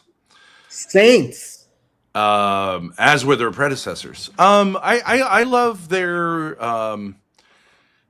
I love them putting pride in having conversations with people, meeting the world where it is. I think they're end running the Catholic domination of the world by, because we've already beat the Protestants. Islam has been dead for centuries, so we're just going to have a conversation with them, and they'll join us. You don't have to argue with them because you've already won. You think so? That's interesting. Oh, absolutely. I am definitely quite scared that. And with the Jews, their thing is leave the Jews alone. Leave the Jews alone. When are the gas prices going to go back down? I would probably say they're going to stay high for months and months, but I don't think we're ever. I don't think we're looking at like $200 a barrel gas or anything like that. 150. It might sometime during this war go up to 150. See that question, when are gas prices going to go down, shows you how little seriousness Americans have about I disagree. fighting this kind of Armageddon type war. I don't think it's an Armageddon type war. I think that's actually a reasonable question. I think that's like a realistic. I think people who actually live their lives. Look, when I was in Iran as a kid, we used to every morning. This was first grade. Every morning we had to walk into school, and there was an American flag and an Israeli flag painted on the ground in front of the entrance into the school, and you had to step on it. To like, if you were seen evading stepping on it, you could get punished, right? And then we would have morning exercises, and the principal, and this was a Jewish school. It was a government. it was a government Jewish school, right? Okay. So the principal was a Muslim. The teachers were Muslims, and we had like once a week, there was an assembly trying to convince us that we should become Muslims, right? And like I tell these stories, and people are like, "There's no way your parents would have never sent you to that school." I'm like, "You don't understand what life is like in Iran." And every morning we had to yell "Death to America!" Death. This is post-revolution, right? Yeah, this was 1983-ish. Yeah, I was born in 1977, right? And so I was in first grade. Right. Now, Americans, like when I came to the United States, there was never a time where me and my fellow students were yelling "Death to Iran." Right? Like that just seems absurd to us in all kinds of ways, right? But it's not absurd in Iran because it is a culture of resentment. They never say "Long live Iran." It's always "Death to Israel," "Death to America," "Death to England," actually, because and they're the ones who set it up. So it's a culture of resentment, right? And so the fact that Americans, right, like gas prices are not detached from reality. Americans care about their lives because they have things. Those Americans who have real things to worry about real things. They care about the price of gas, the price of food. They care about their kids' lives, right? Because they're actually going ahead and living life. It's people who are basically losers, who are constantly worrying about like, oh, what's going on in I don't know, Liberia or some country across the world that is not going to actually affect their real lives. And as conservatives, we used to think that it was, oh, look, it's the leftists, they don't actually care about anything real. So what do we care if they're constantly going off about Tibet or South Africa or whatever, right?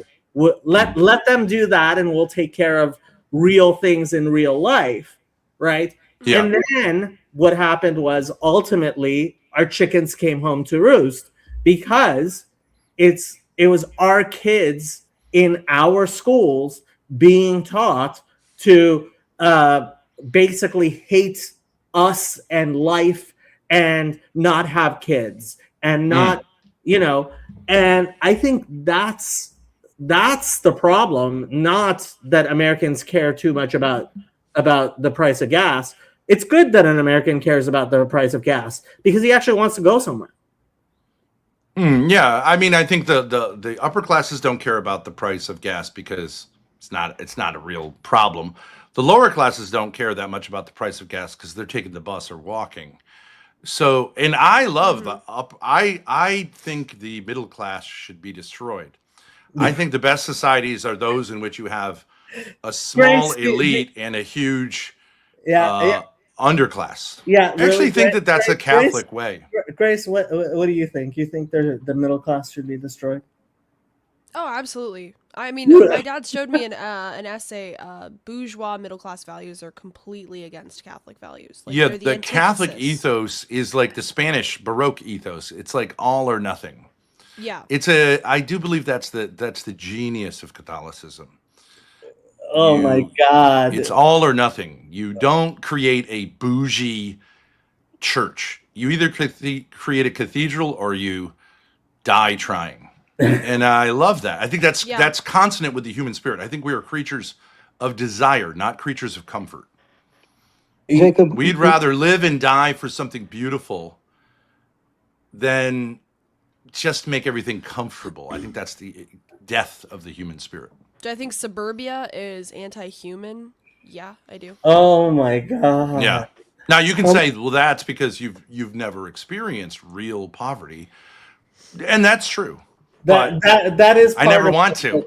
That definitely That's why is I'm going to be part part of of the it. elite. That's why I want to be on the top. That's why I'm talking about Jews. But honestly, I mean, this comes more from, frankly, if you look into cognitive behavioral therapy, what you're doing is you're splitting. You are creating a cognitive distortion that, frankly, causes anxiety and depression. Kirk, you wanted to say something. If I may, I would highly recommend reading Hayek's Road to Serfdom. I would also say, how many viewers are you getting from these lolcows? Like, how much are you milking them for? I mean, it's one of the highest stream counts. There's like 30 people watching right now. Let's go. I don't usually get this many people watching, so yeah. Also, you do way What more you have here is the political ghetto. You're being told stuff. to stay in your ghetto and What do you to mean? not succeed. This is what it happens on all No, channels. I We mean, end up- look, because they're saying they're winking to you that you are doing this self-consciously, and you're just being a kind of, Jewish guy in the sense of milking the goy.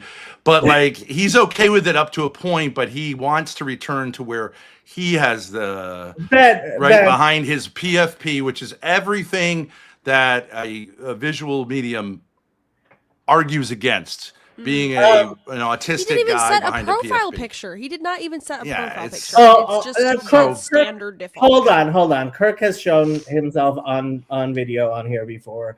So why isn't he cammed up? Cam up. There you go. He's lying on a pillow, Lying in exactly, bed. in the dark, Aw, probably Kirk. masturbating compulsively in between talks, right? Like, this is the problem. Okay, guys. Kirk. I mean, I'm just having a bit of fun because like I make dollars a year from YouTube. This is a hobby. I don't think my channel is ever going to be huge. But that's a cope. That's a cope. No, I would like to gas you up a little bit because I think it's interesting to talk to an educated Jewish person. You're open, you're conservative, and I think you can be a lot bigger. I would like to be your Jew manager and get you in with the Groypers, because they're super happy to talk to each other, but they will not. They're very hesitant to talk to an actual Jewish person because you're not a monolith. But when they're talking to each other, you're a monolith, right? Every Jew is the same. They get triggered and they start yelling Hasbara and saying I'm lying, and they really lose their minds when they talk to somebody like me. So and you embody everything Jews that they and women supposedly are victims of. Invade. Yeah. But as a person who identifies as conservative, it's kind of a troll of them because many of the things that they're also claim to be conservatives, right? And on the But they're right. So not. you as a Jew on the right are a troll of them, which is natural for Come a on, Jewish do- person to always be comfortable in that Hold on, space. hold on.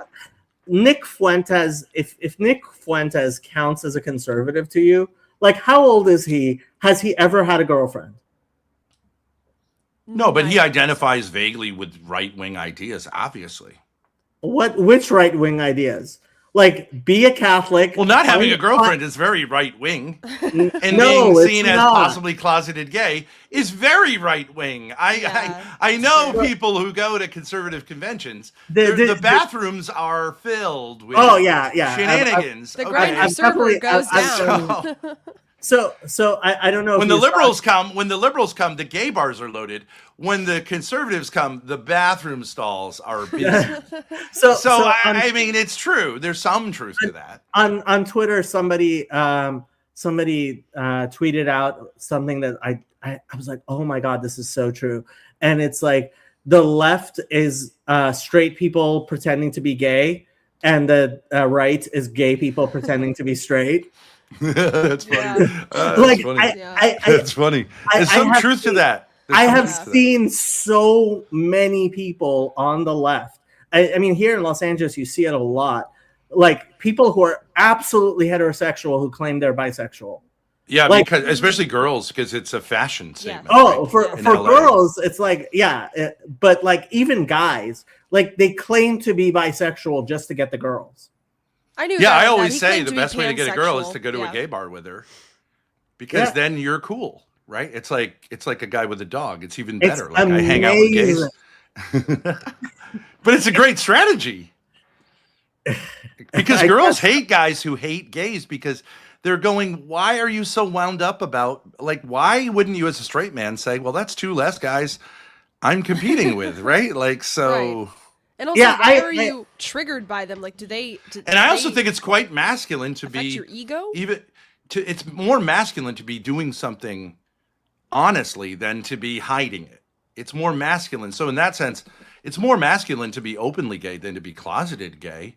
So I would say on the rankings of masculinity, though gays are not at the top, Yeah. they're not at the bottom. I mean, if you were to ask a woman, would you Even if rather, they are a if bottom. you had to marry one, would you rather marry an openly gay guy or a closeted homosexual? Right. I think most would say openly gay. If Great. if You can go haven't- shopping. You can, yeah. If you haven't Best read marriage the ever. if you haven't read The Madness of Crowds by Douglas Murray, he actually I love Oh, Douglas. you want to talk about a discredited intellectual? Douglas Murray is. I'm going to discredit that guy. What? That is the how are you worst going human to being who's discredit ever him? walked the face of the earth. He has a And- bachelor's in English. Isn't that his only academic credential? Yeah.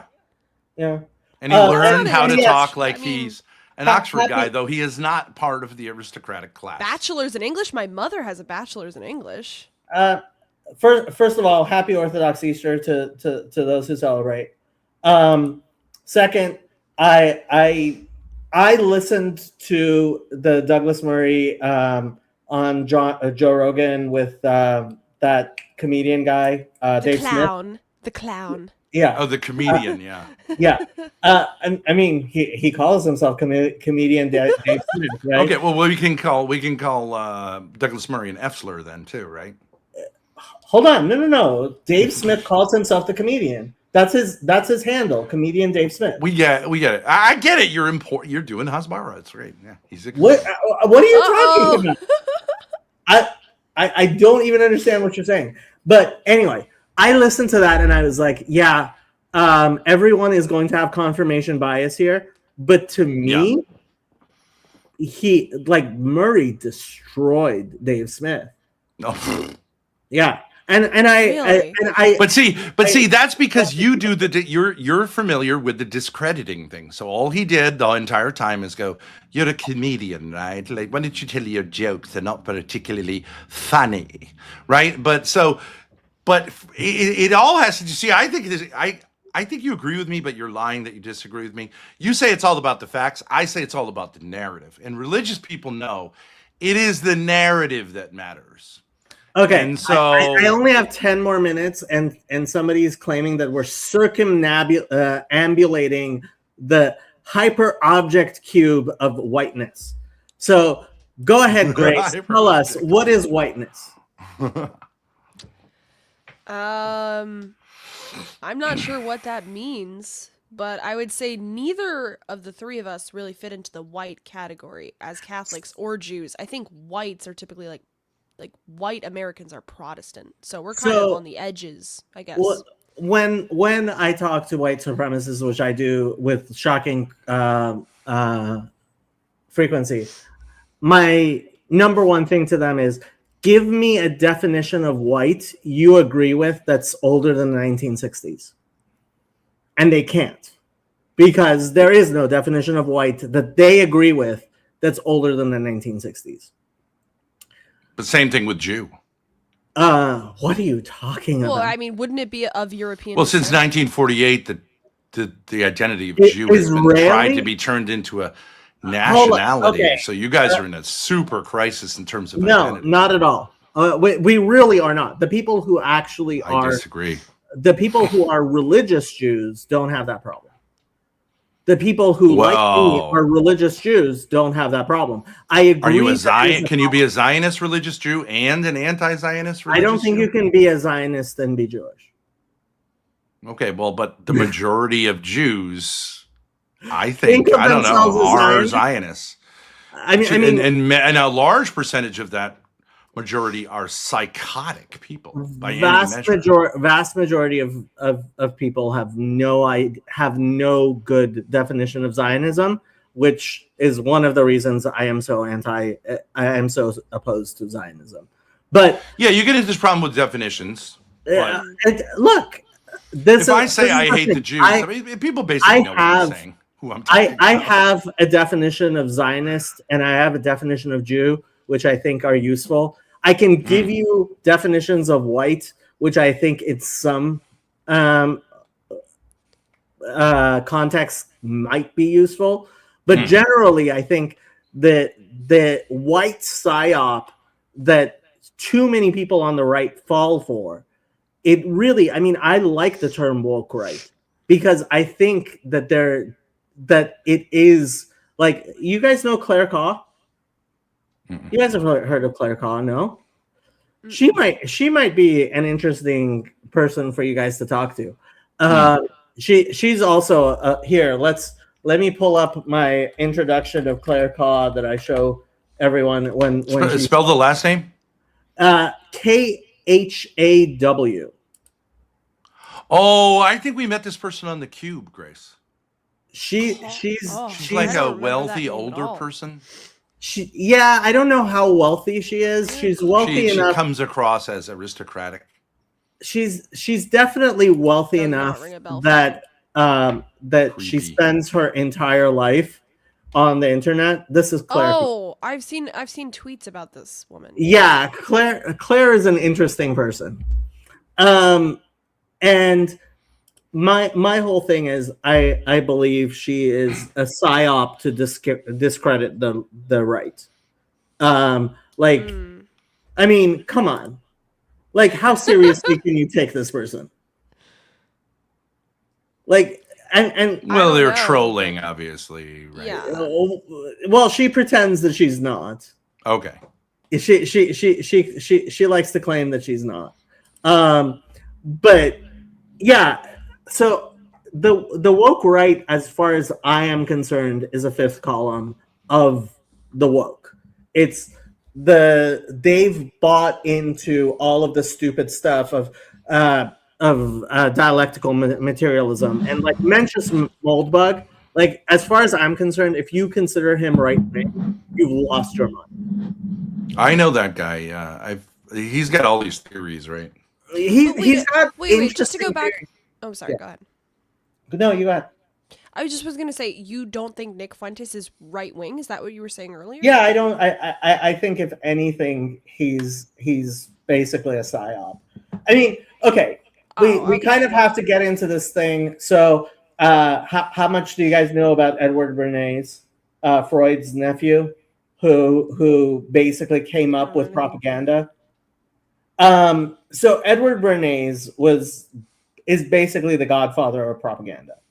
And one of the very intelligent things that he said was that if you want to make effective propaganda, it's not that you go and you find somebody who doesn't believe something, give him some money and tell him, hey, pretend you believe X, Y, and Z. You go and you find somebody who believes X, Y, and Z, and you prop him up, right? Mm-hmm. Because you can always find in this world people. Yeah, he was the father of public relations. And no, I mean, I think that documentary is itself propaganda, but I have a video on this called Defense Against the Dark Arts. But so it doesn't matter if Nick Fuentes knows that he's destroying the Republican Party. All that matters is that the people who want to destroy the Republican Party realize that they need him and they need to make him bigger. Right. I get what you're saying. Yeah. It's like BB giving the giving money to Hamas in suitcases, right? So divide and conquer rather than openly confront, but it sometimes backfires, as we saw with that particular. Look, that's what happened. That's what happened with Trump. People don't know this, but Bill Clinton convinced Donald Trump to run for president, and I seriously believe that it was Hillary Clinton. I mean, you can look up what's called the Pied Piper memo that was in the WikiLeaks dump. But I believe that she was the reason that Trump was allowed to host Saturday Night Live during the Republican primary because they wanted him to win. And it backfired. And things like that do. Right? This is part of my faith in the logos, in truth. Because when you scheme through lies, you're going to end up with backfires like that. Yeah, I agree. Okay, we only have a few minutes left. If there's anything in particular you wanted to ask about, to say, please do. Otherwise, we're going to wrap this up. And of course, Grace gets to speak whenever she wants. Well, what do you think is going to happen next in Iran now that the negotiations are over, I guess? Honestly, I don't know 100%, that's for sure. But I think that the people who are going to decide that more than anything are the leaders in Iraq, although Iraq doesn't have a very strong government, Mohammed bin Salman, and I think he's called MBZ, the leader of the United Arab Emirates. This looks like it's turning into a Arab versus Iranian war. And would that be a Shia Sunni? Is that what the basic line of demarcation would be? Kind of, yeah. It looks like it. I mean, it also depends where Erdogan is on all this stuff. It does depend what China's thinking, because it has become a proxy war. So okay, this is hilarious. Sorry, she's not Jewish. And she's young enough to be my daughter. But yeah, I think didn't stop Jerry Seinfeld or Bob Saget or a lot of people in Hollywood. There's a reason why older, or I mean, maybe you don't want to look this up. Literally marry his adopted daughter. His stepdaughter, yeah. He married. And we've just named 3 Jewish men, by the way. Hey, Stephen Fry married a young man 40 years younger than him. Like, the fact that actors end up with really young people should tell you something about being an actor. Vampires. Yeah. Yeah, vampires. But I think, I mean, the people I would listen to, Neil Ferguson, even though I disagree with him, I think it's important to listen to him. Kareem We Sajid, watched something with him. Remember that, Chris? Kareem Sajidpour really hates Donald Trump, but I think he has a strong grasp of what's going on. And Is Neil Ferguson the Australian guy? I'm sorry, the Scottish guy? It's spelled Niall, I think. Yeah, right. yeah, He's married to Ayan Hirsi. And there's a channel called Mideast Forum, which I listen to a lot, and I think they have really good information. So those are my sources, and those are the ones I would recommend. How about Mark Levin? That's who Donald Trump says to listen to. I mean, and he personally, I think, hates Mark Levin. I would listen to Ben Shapiro before I listen to Mark Levin, and I haven't listened to Ben Shapiro in many. Do you think it's a valid thing, like as a religious man, to think about things as in terms of game theory, like even your own personal life, game theory, strategies, like that's who wins. That's what you have to figure out today, because look, you have to get a strategy. You can't just say I'm surprised and shocked by what's happening. That's going to lose. I strongly believe that the social sciences are more important than the hard sciences, and why I try to study them as much as I can. But somebody who doesn't have intellectual humility, it doesn't matter if they have strong, if they're very scientific, brilliant thinkers with lots of information, you have to start with intellectual humility. You really, really do. Without intellectual humility, you are going to make horrible mistakes over and over again. How do you define intellectual humility? Because I would tend to think humility goes with action. The intellectual life, I think, is inherently humble. Like you are learning, you're in a receptive state. To a degree, yes. I am going to have to quote the wisest of men, Solomon. Reshit Chochma Yirat Hashem. The beginning of wisdom is the fear of the Lord. And I think that verse is true in many, many, many ways, in too many ways to really describe right now. Okay, last words. Kirk, last words. Pray. Ben, last words. Definitely, you have a calling from God to interact with the Groypers. You'll have a great time. Grace, last words. I agree with him. Yeah, you have a talent. I would like to see it. Wow, I feel so. You may not be pretty, but you're funny. educated. You're Yeah, educated, and you're you're funny. I feel so buttered up.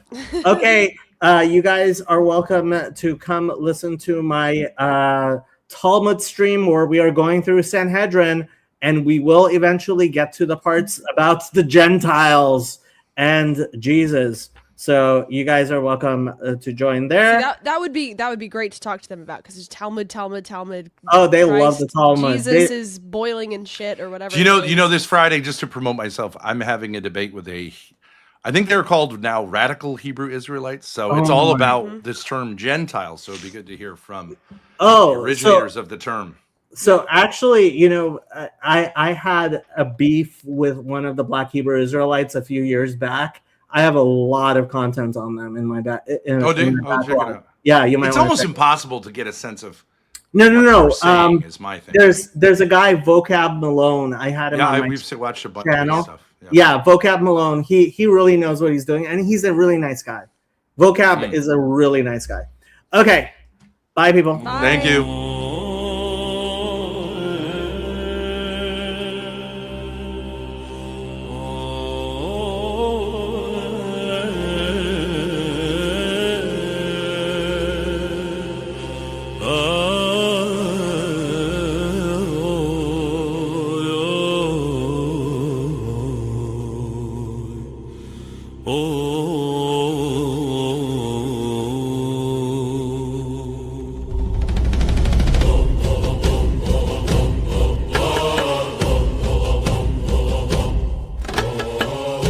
رضا پهلوی وارث تاج ایران، انتظارمون روز شاهیته، سرفرازیمون پادشاهیته. زن زندگی آزادی، مرد میهن آبادی، جاوید شاه جاوید شاه. این ملت آزادی میخواد، به جای غم شادی میخواد، ایران آزاد شکوه دیرین میخواد. زن زندگی آزادی، مرد میهن آبادی، جاوید شاه جاوید شاه.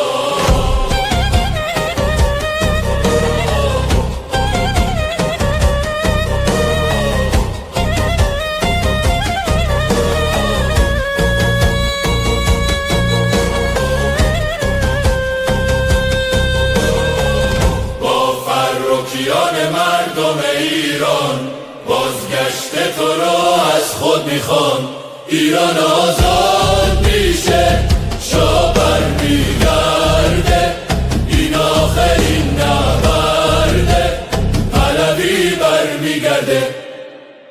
زن زندگی آزادی، مرد میهن آبادی، جاوید شاه جاوید شاه. این آخرین نبرد، پهلوی برمیگرده.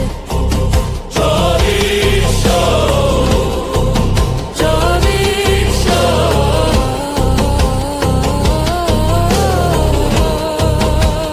پهلوی برمیگرده.